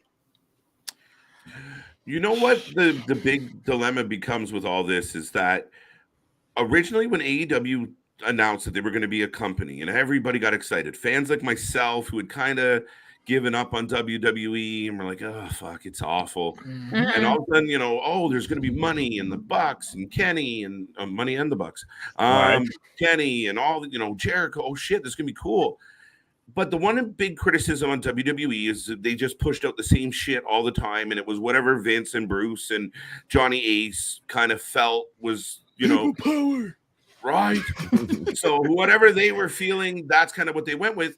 And I feel like over the 3 years now, that's what AEW has become, is it's just rinse and repeat. Mm-hmm. And it's that core group of people that Tony's in love with, and the rest of the wrestlers don't matter and they can just get dropped in. But the show revolves around people that they like, regardless of what the fans think, regardless of what we want, regardless of what's entertaining and quality. Claudio went from Ring of Honor World Champ to being on Dark within a matter of weeks. Bro. My man Eddie Kingston just mush-mouthed Sammy Guevara, and now has gotten sent to the Nether region. Oh, he's in Dark because too. You can't find that man on TV outside of Dark. He's in Dark tag teams with Ortiz as his partner. Yeah, it's just disgraceful, disrespectful. It's disheartening. Any sort of negative term you can think of. Yeah, it's all of them. Right. This man said any negative term you can think of. Anyone. Wow. Well, like with MJF, with Eddie, they had a ready-made baby face that they could have built as their homegrown underdog story and everything, and they fucking squandered that because Chris Jericho had to get his rocks off. Claudio had to lose the belt to Chris Jericho so he could run all his little promo shit about being the Ocho and everything, and now he's got to be disrespectful because he'd already ran through and sucked dry like the goddamn vampire of professional wrestling that he is. Pause on all of that. Pause. He had still used all of that talent of catching onto those hot storylines to keep him going and try and keep him still relevant because he'd be on fucking Dark if it wasn't for being involved in shit like this. So now that's why all of this talent, you don't know where they are. You don't know where, what's going on with them. They're wasted, misused talent because, like we were just saying there, everybody from Jericho to the Elite. Christ, if you want to put Moxley in there, I don't think Moxley's intending to do it. I think it's more Tony has no one else he feels he can. But that you have that many people that have to already take up like an hour at least of your show. So you're losing so much time that you could put other talent on there. And I think that's what everyone's mad about is as fans. Now, the AEW marks, there's a few out there, and I'm friends with a couple of them, which is fucking annoying, are just thrilled. Like, this is the best shit ever. This is, oh my God, thank God the Bucks are coming back. Fuck Punk. Oops. You just cut your best player for mid-league guys, but hey, no big deal. What? I mean, with the Elite coming back, this possibly could be a good thing also. And the only reason I said this is because they were suspended, so they were not working on anything, so nothing was touched by them. Maybe we've seen Tony Khan's dumbass work and we realized that shit ain't it. So maybe when the Elite do come back and they put their hands on it, maybe we'll see that product starting to grow because I want to see straight up competition between both brands. I mean, both companies to be exact. I want to see literally AEW versus fucking WWE. Not fuck the ratings. Which show is going to grab my, grab the most of my attention? Which show can I go back and say, oh yeah, I watched AEW this week. I remember this on. You tell me right now, I don't fucking remember nothing on AEW right now, honestly, besides MJF trying to become a motherfucking a fucking face. And it's a bunch of bullshit. A lot of bullshit last night. I don't remember a lot. I think we changed it, to be honest, around 9:00, and I watched The Watcher. Wow. Yeah, I'm a Desperate Housewives, here we come. Well, it's true. After that, I was like, does anyone want to see anything? I asked, and they were like, no, I'm kind of bored. So we switched to The Watcher. Because she was watching Real Housewives, child. Because I DVR'd that. I watched part 3 of the reunion tomorrow. That's the ratings boost. That's the ratings that keeps beating AEW. By the way. Well, just so you know, their season ended, so next week they have no competition. No, they've got the Surreal Life probably with CJ Perry. I think. No, but that's on Monday. Look. Yeah, you're not getting anything by Ashley. Right. She's gonna flop. Sorry, I know all the reality shows. I'm sorry. No, you're good. You're the gossip queen. I get it. It's hilarious. So I guess we can go ahead and knock off AEW because I think that's all with that. Unless you guys had any other topics. No, it turned into doo-doo. I used to love it. Now it's crap. My question is, what do we think about Larry in the whole situation? Oh, poor Larry.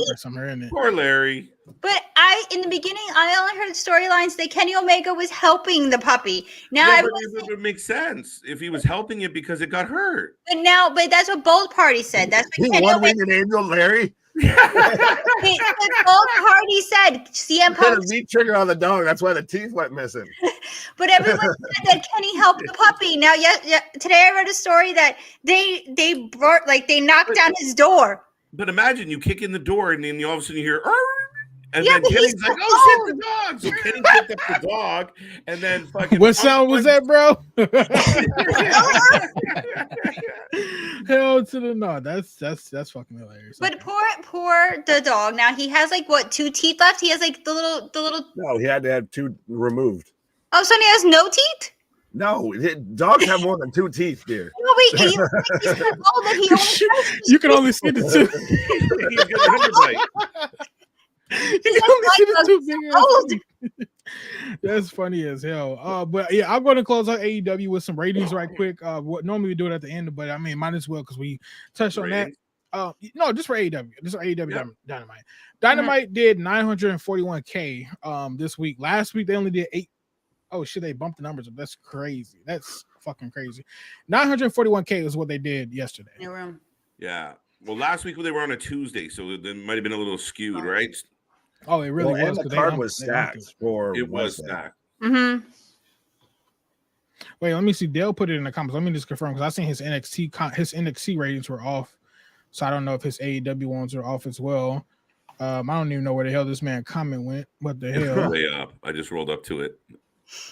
Okay. What did he say it was for AEW? Was the same numbers? Same numbers as what? 941? 941 for Dale. AEW? That's this week? Yes. I just want you to know that another 1.45 million. Wait, not yet! Housewives! Well, they're always going to win that shit, apparently. So. Okay, cool. So here you go. That's part of the reunion. It's part 3 of the reunion. No one cares. Oh, shit, bro. I'm looking at the wrong viewership. Wow. Okay. 997 was their shit yesterday. Yeah, it's pretty good for them. Just under a mil, so that's not bad. Mm-hmm. I want to see the quarterly breakdown if I at some point. Obviously, we don't need to find that now, but yeah. Yeah, I'm really curious about that. And I mean, just under a mil's good. I mean, you look at Raw. I mean, Raw's not pounding pavement. Like Raw has literally put up what 1.64 this week. 1.7, I think so. Okay. I'm not for sure. I don't know. I'm trying to find Dale. But Dale may have put it on there. So there was no baseball on this Monday, and the only other thing was the Surreal Life was on Monday. That's it. Monday Night Football. Oh yeah, well, so I guess they have to compete with that. This always happens during NFL season. Is you've got Monday Night Football that competes with Raw. It's bad. All right, so let's move over to NXT, Halloween Havoc specifically, and then we'll move on to the regular show. What is you guys' official ratings on Halloween Havoc? Oh, shit, I can't remember. I believe I gave it an 8. It was a solid show. It was really good. Like especially the ladder match that kicked off was far and away the match of the night, match of the weekend, probably match of the week. If you haven't seen that, go to make time out of your day to go and watch that. I know CJ, you were live with us for like the first 3 or so matches, and all of those were fantastic. It was, this match is great. Okay, well that one's great as well. Yeah. That ambulance match too was fantastic. That was not bad. Yeah, I was. That was the match I wasn't looking forward to, and it went really well. Yeah, I know it was good. Ashley, did you watch NXT Halloween Havoc or? No, I only saw the last match. I was too busy watching horror movies with my children. Sorry. No. I do the same shit. I don't watch it now. You want me to run through the results real quick? I have that pulled up. No, you're good because you can talk about it when. Yeah, go ahead. Fuck it, because we're gonna talk about. Yeah, you can rapid fire. Right. So I've got Wesley went over Carmelo Hayes, Earl Mensa, Von Wagner, and Nathan Frazier for the North American Championship. Apollo Crews went over Grayson Waller in a casket match. Roxanne Perez defeated Cora Jade in a Weapons Wild match. Julius Creed defeated Damon Camp in an ambulance match. Mandy Rose retained versus Alba Fire. And Braun Breaker retained over Ilya and JD. Are you shocked that Braun Breaker really won that damn match? Because I am. A little bit. I saw that match. I'm surprised. I'm surprised we didn't get Theory. Oh yeah, I was waiting for him to come out in the end, and then I was like, oh, it's really over. I really thought he was gonna come out because he did come out the Tuesday prior. Yeah. Mm-hmm. I don't know why he came out there. That was kind of stupid for him just not to even make tease people it. Talk, just to try and get people to tune in. Yeah, but I mean, nobody likes him. It's telling that he's going to lose that briefcase. I feel because if they were going to ever pull the trigger with him, the Halloween Havoc, fucking do it then or something. At least do it in NXT. At least it's a world title. May not be the world title, but at least it's a world title. This dumbass is going to win at WrestleMania. Watch. No. off. No, way. He beats Theory is gonna be the person that beats The Rock. Watch. The Rock. The Rock. Elizabeth. Yeah, right. Oh, that is too damn hilarious. That's funny as hell. So NXT, they topped off with a couple 100,000 viewerships as well. It looks like they were done at allegedly o'clock. Allegedly. Oh, damn! What happened to the viewership, KJ? Was their viewership higher this week than it was last week? For Raw, 1.64. No, for NXT. Think it NXT was 600 and something. Oh, so it's down from last week. No, it's actually up. Oh, no, It's it was 600. It's 716K. I think. Okay. So it went up from last week? A little bit. Definitely did. I can't figure out. I got a worksheet of it, but it's. What the fuck is this? Why? I'm confused on what I'm looking at. There's so many numbers. Yeah. Okay. Here we go. 716K is what they closed out at on Tuesday. So that was pretty cool. So that was more than last week? Correct. It was because they did 600K. Well, and did you hear though that WWE is talking about involving more Raw and SmackDown superstars, more main roster talent going in and out of NXT? Like we had R-Truth show up on NXT on Tuesday night. We saw Shinsuke obviously show up for a match not too long ago. So that Shotzi was there on Wednesday or Tuesday as well. So that influx of main roster talent, I think, helps try to boost those numbers as well. Yep. But I do want you guys to realize NXT doesn't need these talents. There's people from Raw or SmackDown. Just want to let y'all know because we've seen the numbers jump up the day, maybe 2 weeks after Hunter came back. Mm-hmm. So I don't think that I hope that they don't. Well, you know, us, the IWC, don't say, Right. oh, yeah, you know, NXT, they're only up because of Nakamura was there. No, dumbass. They were already up without him. Braun Breaker's a star. Mandy Rose is a fucking star. I don't know about everybody else, but you know, Schism is now a star. The Rock's daughter is there. Mm-hmm. Yeah, the redheaded stepchild in the room. Oh, yes. Ava Rain. The first I like it. generation superstar. What is she? The fourth, you said? Yeah. Yes, first, fourth, because Okay. High Chief Peter Maivia, Rocky Johnson, The Rock, and then What? now her. Yep. Oh. Why? Right, there you Wow. go. All right, so let's move on to some more exciting news. Okay. Oh, you don't want to talk about Ava? You can't stand the rain? Oh, okay. Take it away. No, I I'm ain't just got nothing to say surprised. about it. Well, no, I know you and I think we were going back and forth on this I think people automatically presume a lot with her just because of they know that that's the Rock's daughter. If you didn't know, if you're the casual, Not a lot of people know, though. Not a lot of people know, surprisingly. Our audience, the Smart Mark Wrestling audience, very much knows. If you're tuned into the wrestling business, in any shape, you know that that's the Rock's daughter. Christ, you just look at that woman's face and you know that's the Rock's daughter.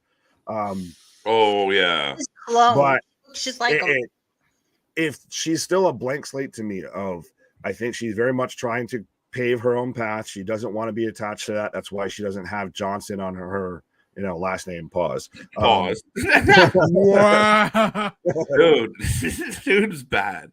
I knew he was. I try. I tried. Damn. But I think that I like it. I'm interested. I thought it was going to be a debut, and I was at least proven right on that. Yeah, we kind of had that half vibe that it couldn't be like it wasn't going to be Nikki Cross or Alexa Bliss kind of thing. It was going to be like, oh shit, who's that? And it was, oh shit, who's that? She looks a lot like The Rock. Right. Oh god, I see her eyebrow raising.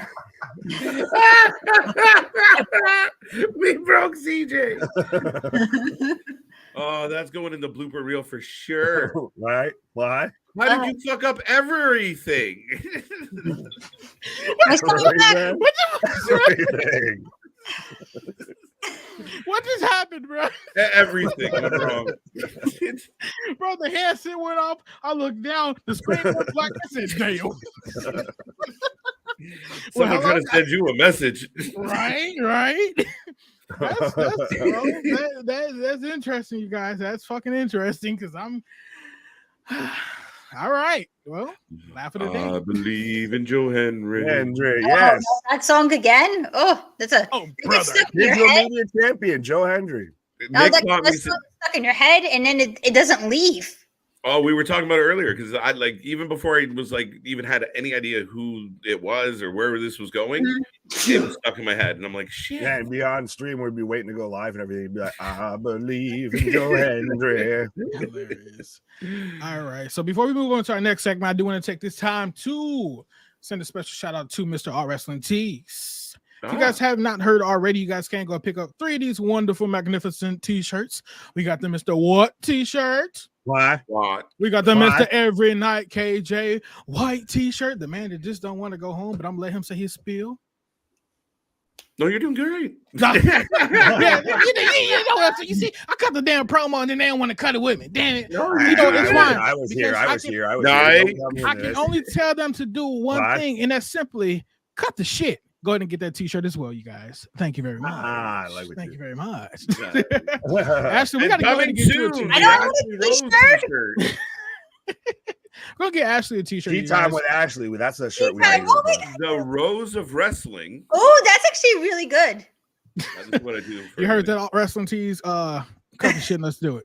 The and like Rose of like Wrestling. Victor says, don't get one. Be like me and get all 3. Get all 3. The what, Mr. What, Mr. What, Mr. What, Mr. Every Night t-shirt. What? Cut the Night, shit. night. Oh, brother. We finally broke him. He's finally glitched fully. Yeah, finally giving in. All right, cool. So let me tap in on this.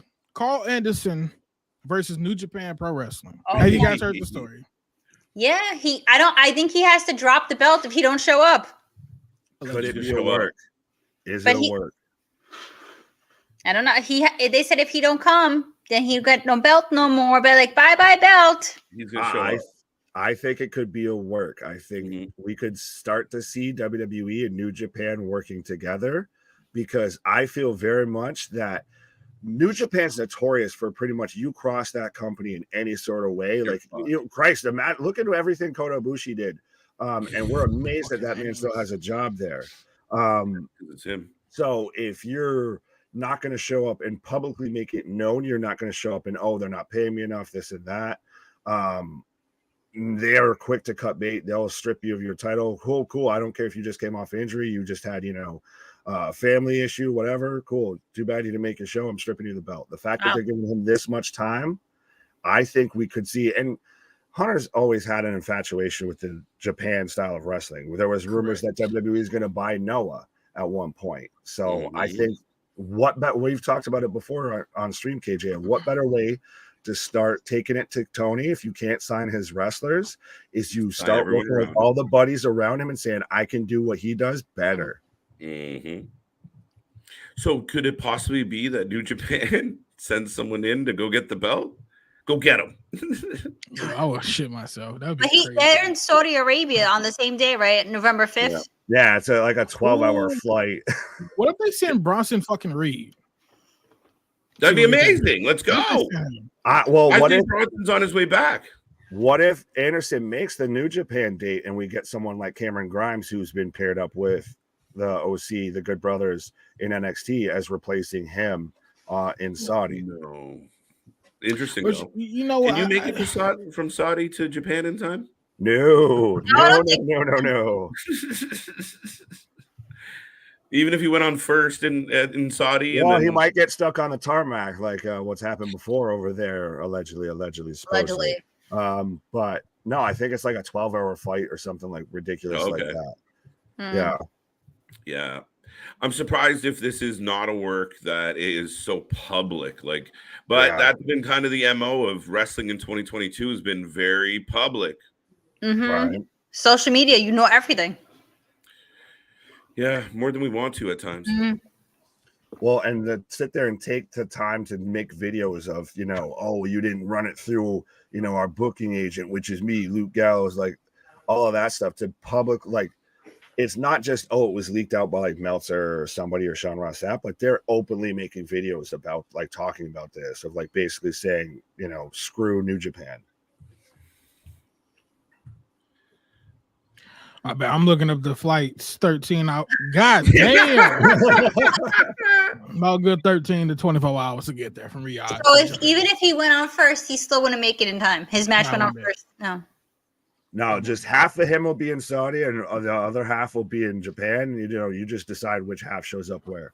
It'd be amazing though if we get like the bloodline versus the OC at in Saudi Arabia, and the match is near the end, and somebody that nobody can really figure out who it is slides in the ring and kicks Carl Anderson's head off. Damn. I mean, that would be interesting. People would talk about it. Damn. What if they cinematic it? What if they tape one? They kick his ass all the way to fucking Japan, bro. No, I'm saying you tape a Japan match and you air that and act like it's he's there and just. I mean, if we're gonna go fucking full gimmick, just go full fucking gimmick. Simulcast them? Maybe just the man who can defeat time and space. Oh, brother, he's gonna be talking about that. I just don't see Carl burning that bridge with New Japan. That's what I mean. Fair enough. Yeah. But at the same time, maybe he doesn't care because he knows that he's not going to be leaving WWE anymore. Because he always wanted to stay here, I believe so, but he couldn't work for Vince McMahon because Vince and him didn't have the same vision, obviously. Well, now he's got that new pool money, so he should be all set, even if he does get released again. And see, that's what I'm thinking. Maybe he doesn't truly care. But me personally, I would love to see Bronson Reed come out that Friday or either on that Raw, take the damn belt away from him, defend it on the 5th, and become a new champion, or either lose it the same day, and then he shows up next week and they have a feud. Do some dumb shit like that. I am just booking it and reaching it. I am being the Tony Khan of the Riyadh, Saudi Arabia. Damn it. How about that? No, we'll send the guy that did that they sent out there to play Yokozuna because the Prince of Saudi really wanted Yokozuna there, even though obviously couldn't make it. So we'll send him there just with a skull cap and some tattoo sleeves since it's around Halloween season. Go to Spirit, you can find you some of those, and we'll just put him out there in Japan as Carl Anderson. Just real quick, I have to address this. A couple people in the chat have said, "Who the fuck is Joe Hendry?" You'll never get the song out of your head. He's the digital champion. Everyone sing. It's the way you said it. He's some who the fuck is Joe Hendry? What the fuck? Wait, is that the dog stand on 4 legs? No, he came up. Oh, shit. Bro, I was going to say, I done seen it all. This is my dog. Whew. It's Cody. That's his name. Adrenaline in my soul. Something, Cody. I thought that dog was on 4 legs, but I swear to God, I was like, I'm going to see y'all later. I done seen hell. No, it's like a big bear. All right, man. Jesus Christ, CJ. You're trying to kill me. Oh, man. Yes, Joe Hendry, go look him up. I found out about him through WCPW Defiant Wrestling. Obviously, I see some people even saying it in the comments. Just Google the man. Like, it's not that hard to use the Google machine. Just type in code Joe Hendry. The Google machine. There you go. Yes, what? Or just look it up on YouTube, and then you can listen to the song over and over and over again. It'll get stuck in your head all day. You can download it, and then you can listen to it. Right? I legit thought there was an infomercial on. I wasn't paying attention. I'm like, what is this? Because I didn't see the first vignette on Impact. I saw it on social media. So I'm like, some stupid fucking commercial, and then all of a sudden, I believe in Joe. Then I can't this bullshit. Yeah, look, Victor just heard it. Victor's fucked. He's ruined now. Right, yeah, no, I can't not sing along with it whenever you start doing it. What's next, Mr. CJ? All right, so what's going on next is PWI Insider released their 150th top women. This might be the last thing we get into at this point. Correct. Was it the top 50 women? We can do the top 50. Oh, there was 150, right? Yes, there is 150. 150. Is Jade Carhill number 1? No. Who's number 1? Is it? Do you want me to read off the list, or do you want to guess? Okay, guess names, and I'll tell you where they are on the list. Okay, let's go with Bianca. 2. Oh, so then who's number? Then who's number 1? Let's see. Charlotte Flair. 8. She's in the top 10. Jade is 5. Jade is 5? Is Sasha on the list? Who? Sasha, I don't No. Oh, she's 26. Wow. Interesting. Who the fuck is number 150? Who the fuck is Hyper 150 Miso? Is yeah, Hyper Miso. Yeah. Well, who's Uh, number one? So soup. Number 1 is Sayuri. I hope I'm pronouncing that right, from Stardom. So I get that very much. The PWI 150 list incorporates a bit of kayfabe in it, but And it's bullshit. like 3 or 4 out of the top 10 are from Stardom. But that's ridiculous. Yeah, because hold on. I do want to say this. This list is based off of October the 1st of last year through September the 15th of this year. Yes, and the criteria is for that. in-ring achievement, influence on sport/promotion, technical ability, quality / breadth of competition, and activity asterisk. Okay, so Taya Valkyrie is in the top 5. She's number 10. Go to read up the top 10. Read up the top 10. So the top 10 is Sayuri at number 1, Bianca Belair at number 2, Thunder Rosa of AEW fame at number 3, Becky at number 4, Jade at 5, Jordan Grace at 6, Okay. Saya Kamatana at number 7, Charlotte Flair at 8, Starlight Kid at number 9, and Taya at number 10. Ooh, who's number 9? And Starlight Kid. What? Who? Who? And Tasha Steelz, just to kind of round out there, just to let you know who's the honorable mention. She's number 11. Tasha Steelz from Impact. Where's Deonna Purrazzo? I know. Thank you. That's my girl. Is 19. How about Chelsea? Oh, you're gonna make me look. Yeah. Is she even on the list? No. She should be. I gotta trying to see if Miss I can- Cardona. Mrs. Cardona's not on the list. Okay. Cora J. She is 75. How about Allie? Allie who? Oh, Catch. Oh, Allie Catch. Yeah, she better be on that list, bro. Yeah. Top 50? At Top least. 100. They spell her name? Katch is the last. Allie. Allie. She's number 51. Shut up. Dead ass 51. Oscar is 61. Ruby Soho. Bro, 60. wait, Naomi and Gigi Dolan. Naomi is 47. Gigi is 48.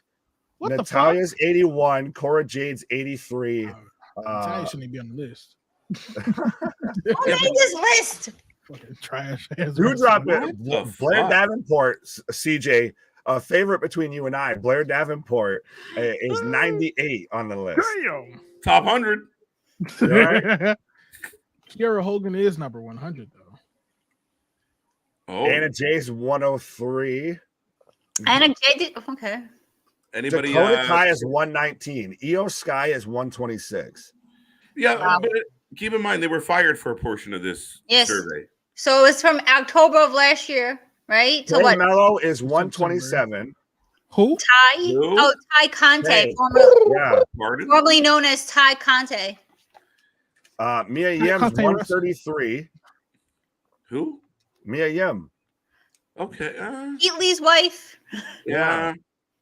I wonder She is- where's I didn't Rhea realize Ripley on how here. big I she haven't was. found She's her. number 40 something. 42, I think. Yeah, she's 42. Is Rhea Ripley? That's understandable. Why? Should she be higher?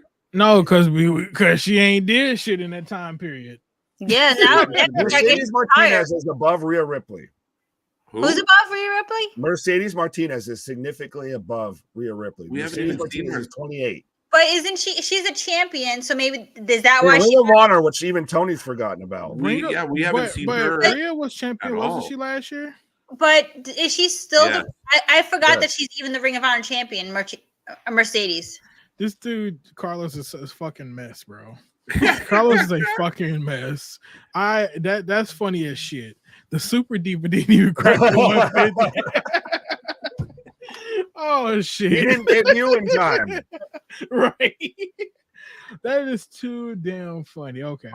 I feel like Deonna Purrazzo's low. Yeah. I mean, I have a bias towards Taya Valkyrie, but I mean, I think she had a phenomenal fucking year. I know she sat out for 90 days, but I feel like her summer was outstanding.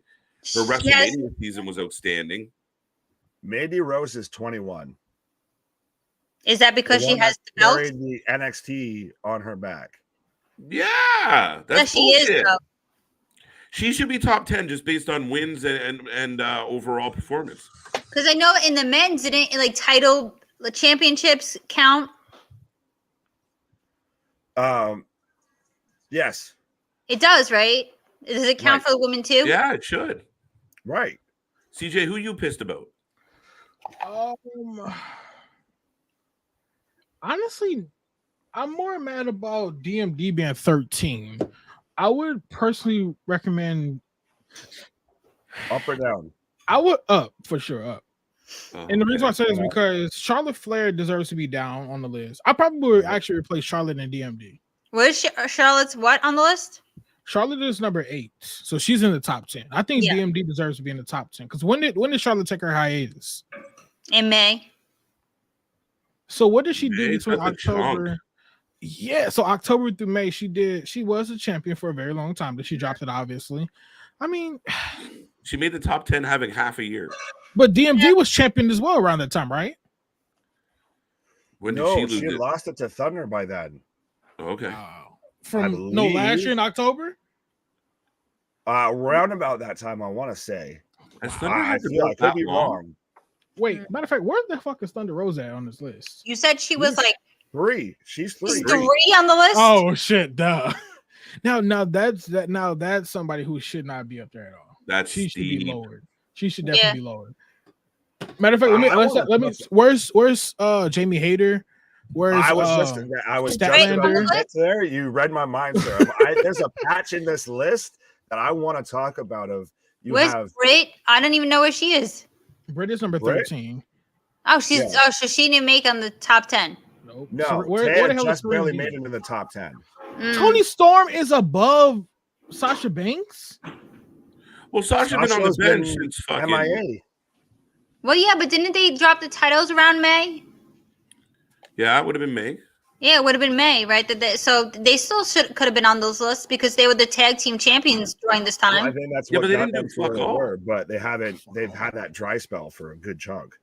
Yeah, like what the fuck were they doing? That's why they quit. They weren't being used. Yeah, is Alexa on the list? I Wow. can Alexa get is- to that. she's I low. wanted to touch on like Jamie Hayter is at 64 on the list. A girl very close and near to mine and yours hearts, KJ. Rina Yamashita, she's 67 on the list. Whoa. Like there's this whole kind of area like Athena 76, Serena Deeb 77. Shut the fuck up. Serena Deeb, like, to take your bias out of it, I mean, she competed in more matches, I believe. She won more matches, I believe. And you can't count Dark. It doesn't count. Right. I don't get this list. Well, it's the thing is, you have to take into, I guess, consideration what they count as kayfabe, but it's interesting how something that's viewed as such a big, like it's like the Meltzer star ratings, if those are almost taken as like gospel to smart mark wrestling fans at this point. Right. And for this to be so wildly inaccurate, I feel, or so very easily of you're placating to certain people that, like you were saying before earlier with KJ, of like, oh, he retweets my stuff, or he comes on my podcast, or I'm kind of cool with him, so I'll bump him up a couple bit. Mhm. Yeah. And I think that's Thunder Rosa. Like, I mean, I'm a fan of Thunder Rosa. I don't want to bag on her. I'm a huge fan of her. I hear great things about her. Our guest last night's met her a couple times. She's been amazing to that gentleman's daughter, Mr. Big Rig, spoke about it. But I think that's what she gets bumped up the list a bit because she's very friendly. She's very lovable. I So think the she's thing the is- female Bret Hart.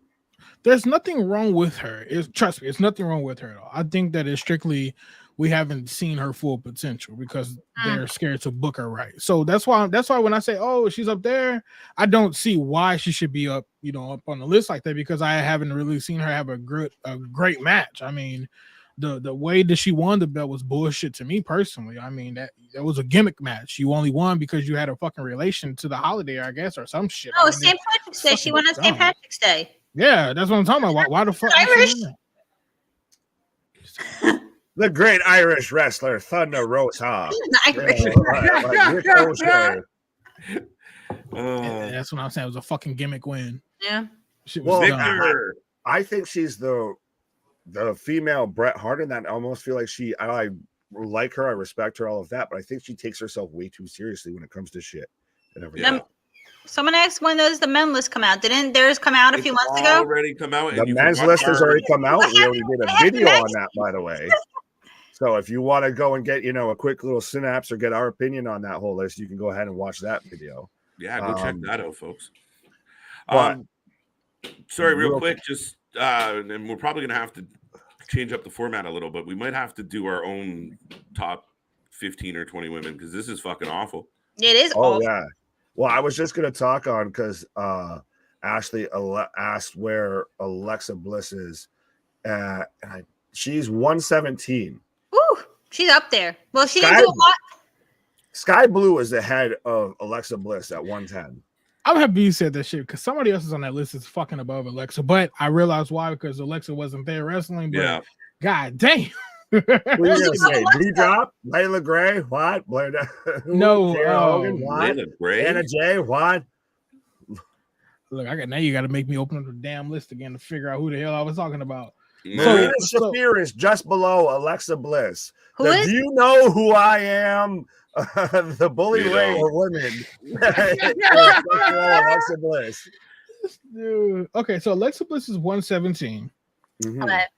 Nikki ASH is 101, 109. Sorry. Yeah. Kira Hogan is 100. Did she do a lot last year? Yeah. Shayna Baszler is 94.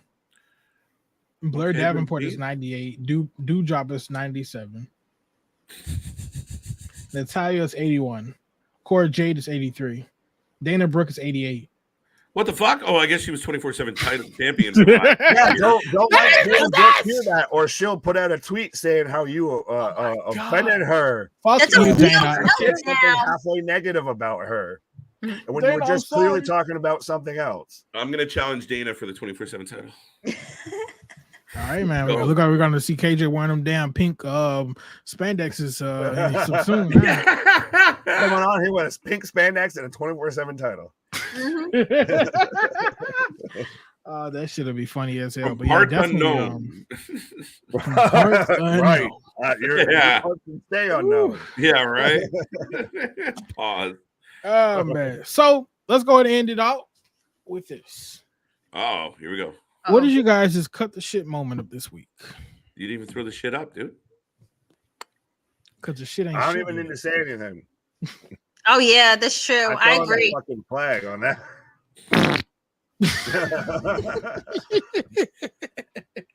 Somebody has Alright. shitted on themselves, and it was Maxwell Jacob Friedman. He has taken a big shit on himself. Mhm. Thank you, Tony Khan. Like I said, when the other night or last week, I think when we had a segment where we had to say something nice about AEW because it's so hard these days. Mine was thank you, Tony Khan, for fucking up MJF That was WWE in 2024. Oh, man.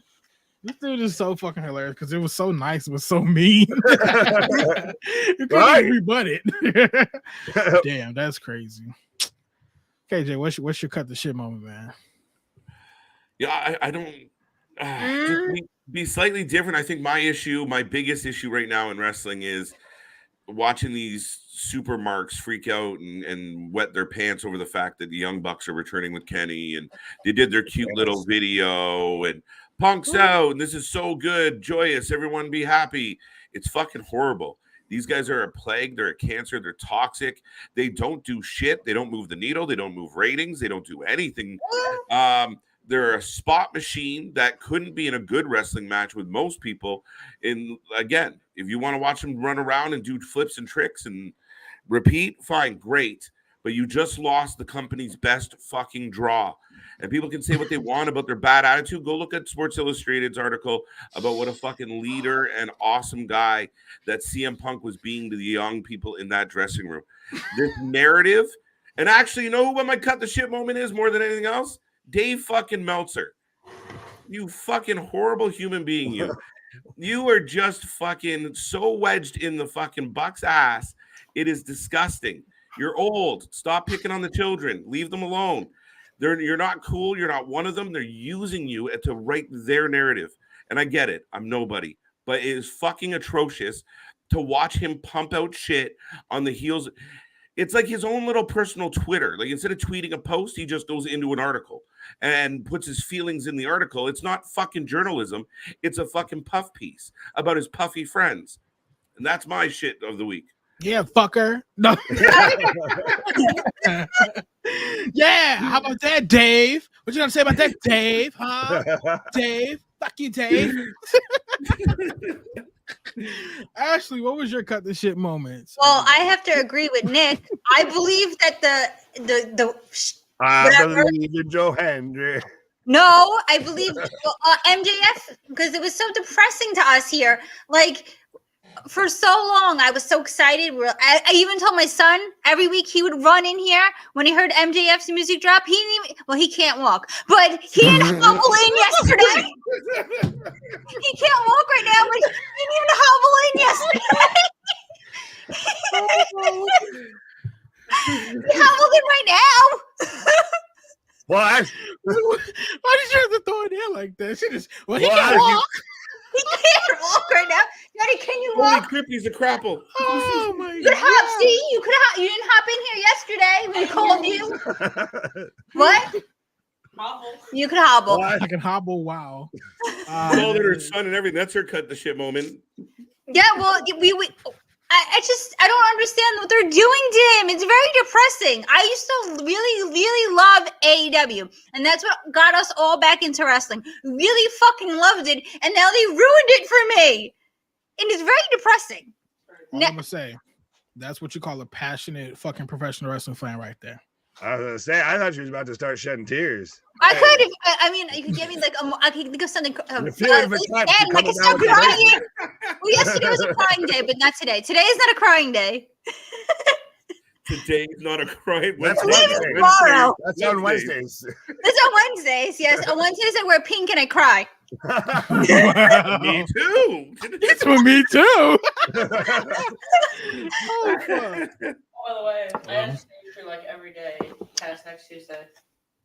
I thought I would tell you while you're on the podcast. You know, You don't know. My son was telling me that he has stage crew next week.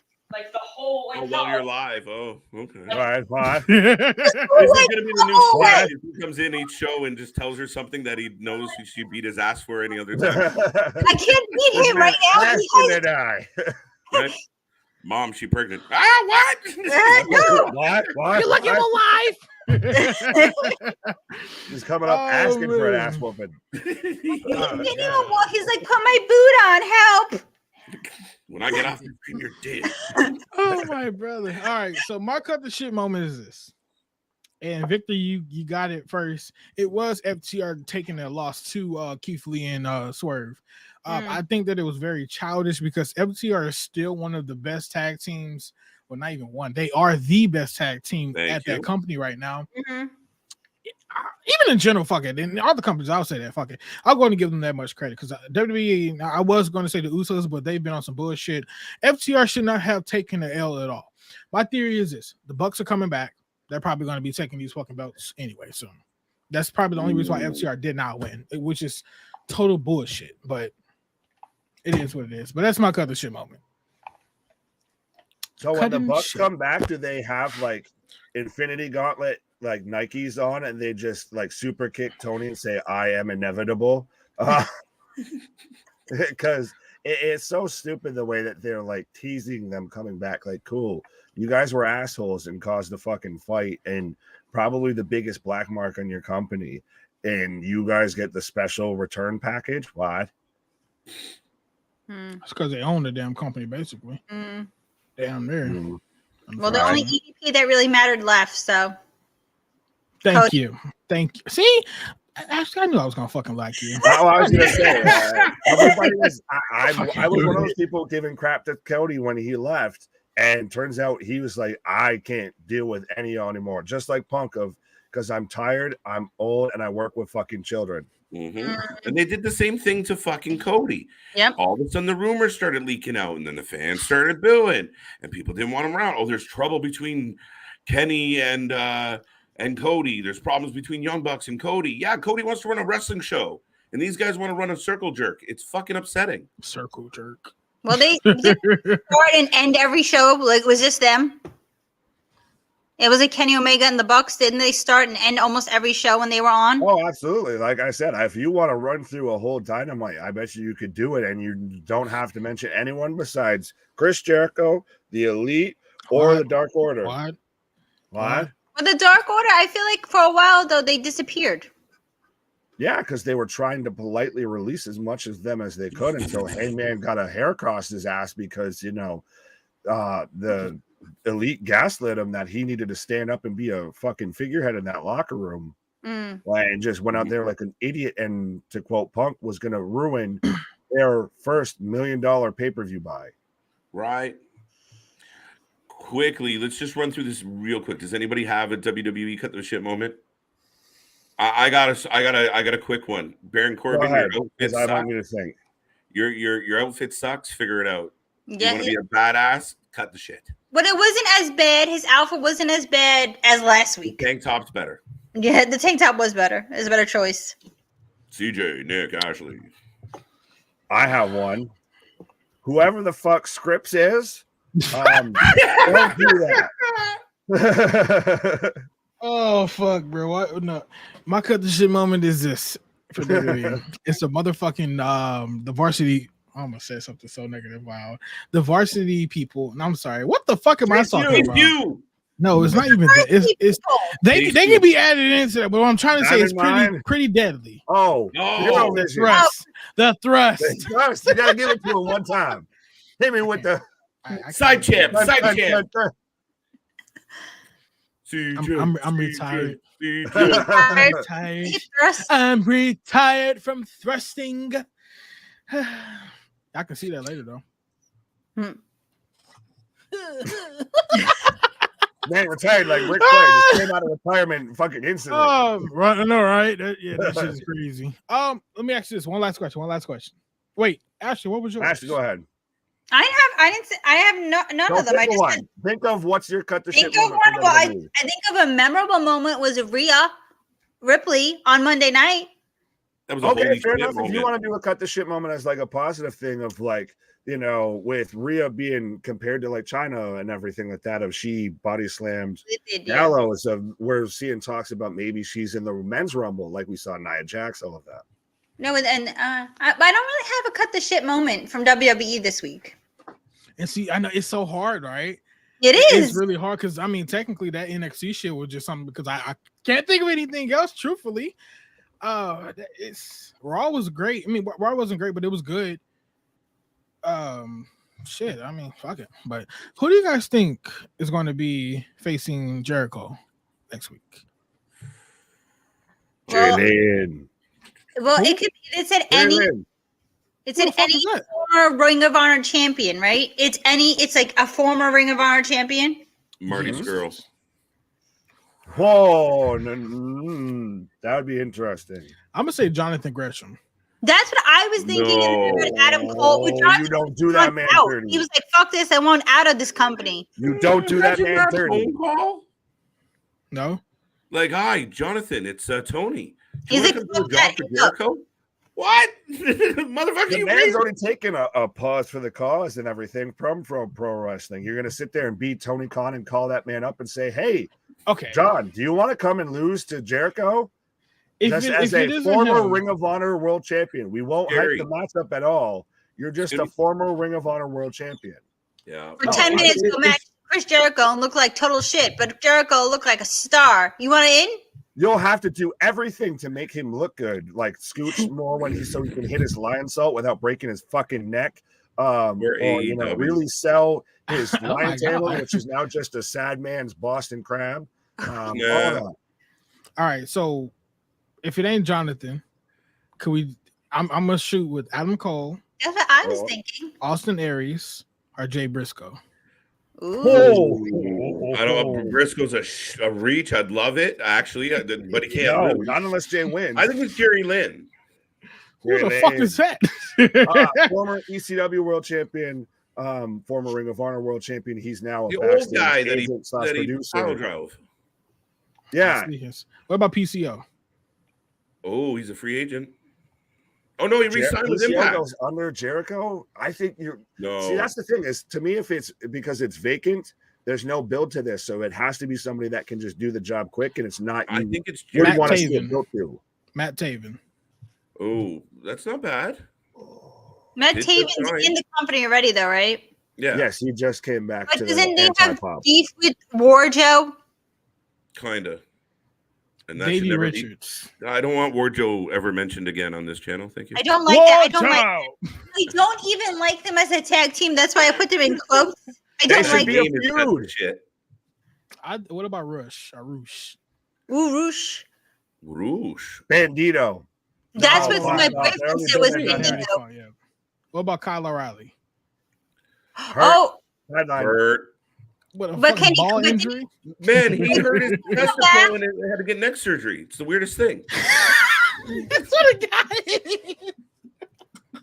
That man How the just fuck does that slammed his happen, throw his bro? hammer through his fucking neck out with that shit.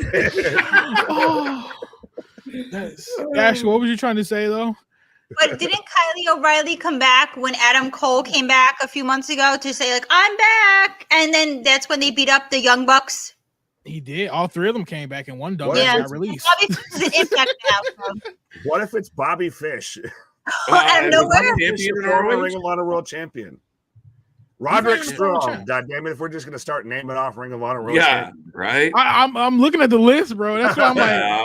fucking Nigel McGuinness. I'm waiting for you to just ask about Kevin Steen or That's who it Tyler should Black be. or something. What about Nigel McGuinness? That's who it should be is Oh, Nigel McGuinness. If Nigel comes back for a match, you don't It's do for the that announcer as him spot. being a fucking vacant. You do that on a full gear. You announce that. That's Yeah. Nigel McGuinness is coming back for one match, and it's Yeah. against Chris Jericho. Mhm. And God have mercy on Nigel McGuinness because Jericho can keep the title. Yeah, Homicide. Oh, it looks homicide. Homicide doing a job. Jericho sucks. I don't think so.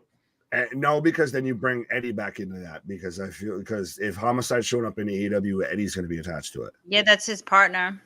right? That was his partner for him? Damn. Yeah, that's his tag team partner. Mhm. So he fought everybody else besides Christopher Daniels. It looks like in Jay Lethal, PCO. Oh, wait, Chris Daniels might Daniels. not be- Chris Huh? Daniels could go under Jericho. Oh yeah, obviously, piece of shit. Yeah, that would be a Yeah. nothing match though. That's Like it. Christopher Daniels, I'm a big fan, but would anyone be excited for any Christopher Daniels match right now? No. Or But Jericho. the last match he had was against Daniel Bryan, right? Yes. Bryan Danielson. Yes, so where, yeah, The night that he bought Ring of Honor, that was the match, Right. right?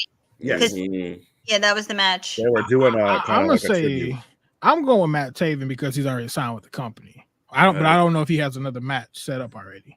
Well, I think he has a Yeah. match tomorrow, right? Oh, Rampage, that shit is already pre-recorded now. No, it's live. It's supposed to be live this week.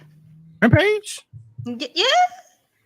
Can anyone tell me what Rampage is supposed to be besides just Dynamite runoff? I thought it was supposed to be like other people, like showcase, like not the people who show on Wednesday. I thought it was supposed to be like another group, like that could be the Friday people, like you know how WWE has So SmackDown. a and Raw. bracelet.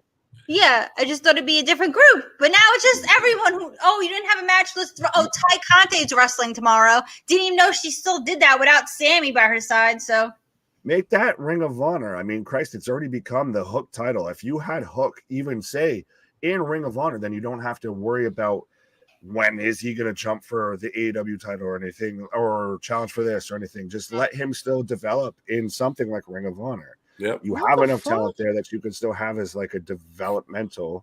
Yeah. But yeah, we've talked about it on No KJ. It's just their version of WCW Thunder.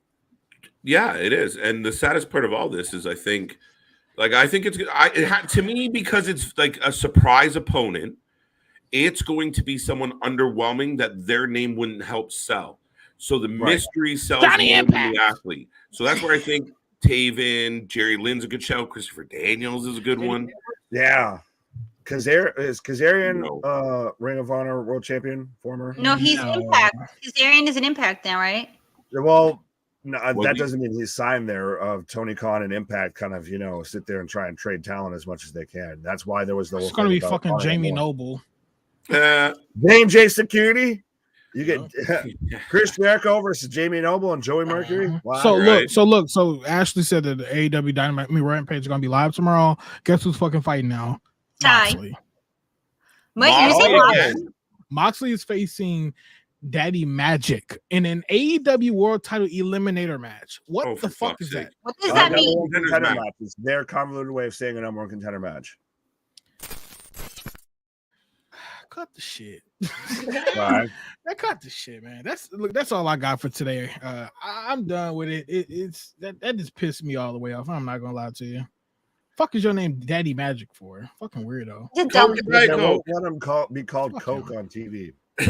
Right? But you want Moxie to be bleeding with okay. Take me home. I Well, honestly, sorry. Go. Honestly, what? I was just gonna say Daddy Magic has It's grown good. on me with his promos and everything because it's very much that He grown 80s, on you. coked promos. up style of just Mm. right. The But I greatest don't know guy how in he's the in world. line for it. Like, is there not another athlete you haven't? Like, he's a tag team wrestler. Let him be in a fucking match. You don't have someone else out there that could be in an eliminator match just to put a shine on him. Nobody, anybody. Bueller. Yeah, it's a bullshit match that he's facing Moxley. If you had that versus him versus God knows who, him versus Luchasaurus, Kanosaurus as the main event of Rampage, fine, fuck it. If they're both saying they're going for the title, make it an eliminator of so you know one's clearly going towards the title. Right. And Well, the good news is, Miss Ashley just pointed out, we will have 3 hours live tomorrow night. So we will be here. This channel will be here as we always are. We'll also be here on Saturday for House of Glory. Sunday's up in the air. We'll talk about it. And then right through next week. And like I said, November is jam fucking packed. So, we're heading towards Halloween. We're heading towards November. But there's tons of pay-per-views. There's tons of action coming your way. But folks, thank you for being here. Big shout out to Mr. Jack Moody. Great interview. We will see him again. Huge shout out, gigantic, universal shout out to Miss Ashley Rose for making her debut on the Rumble. Got any final thoughts about the Rumble? I liked being here. It's more interesting, like talking and to see what how the week was than just like on one show. Like it's everything. Right. I like talking about everything, even though the other day I was talking about movies when we were supposed to be watching Raw. But I get sidetracked sometimes. The Fiend says WWE cut the shit. Moment. Dominic says the generation. And That's a good show. It's still my I favorite. remember the white bunny, the white rabbit. What the fuck? What? It's a demon You're one. the white rabbit. He has red eyes too. Dad, I'm out of here. Yeah, me too. I just do what the circle tells me. Well, on that note, speaking of the circle, Nick, any final thoughts? Our shit is real. Our shit is raw. Our shit is authentic. When you're talking about that wrestling, you better put that 4 live with it. What? Have a good night, folks. See you on the flip side. What?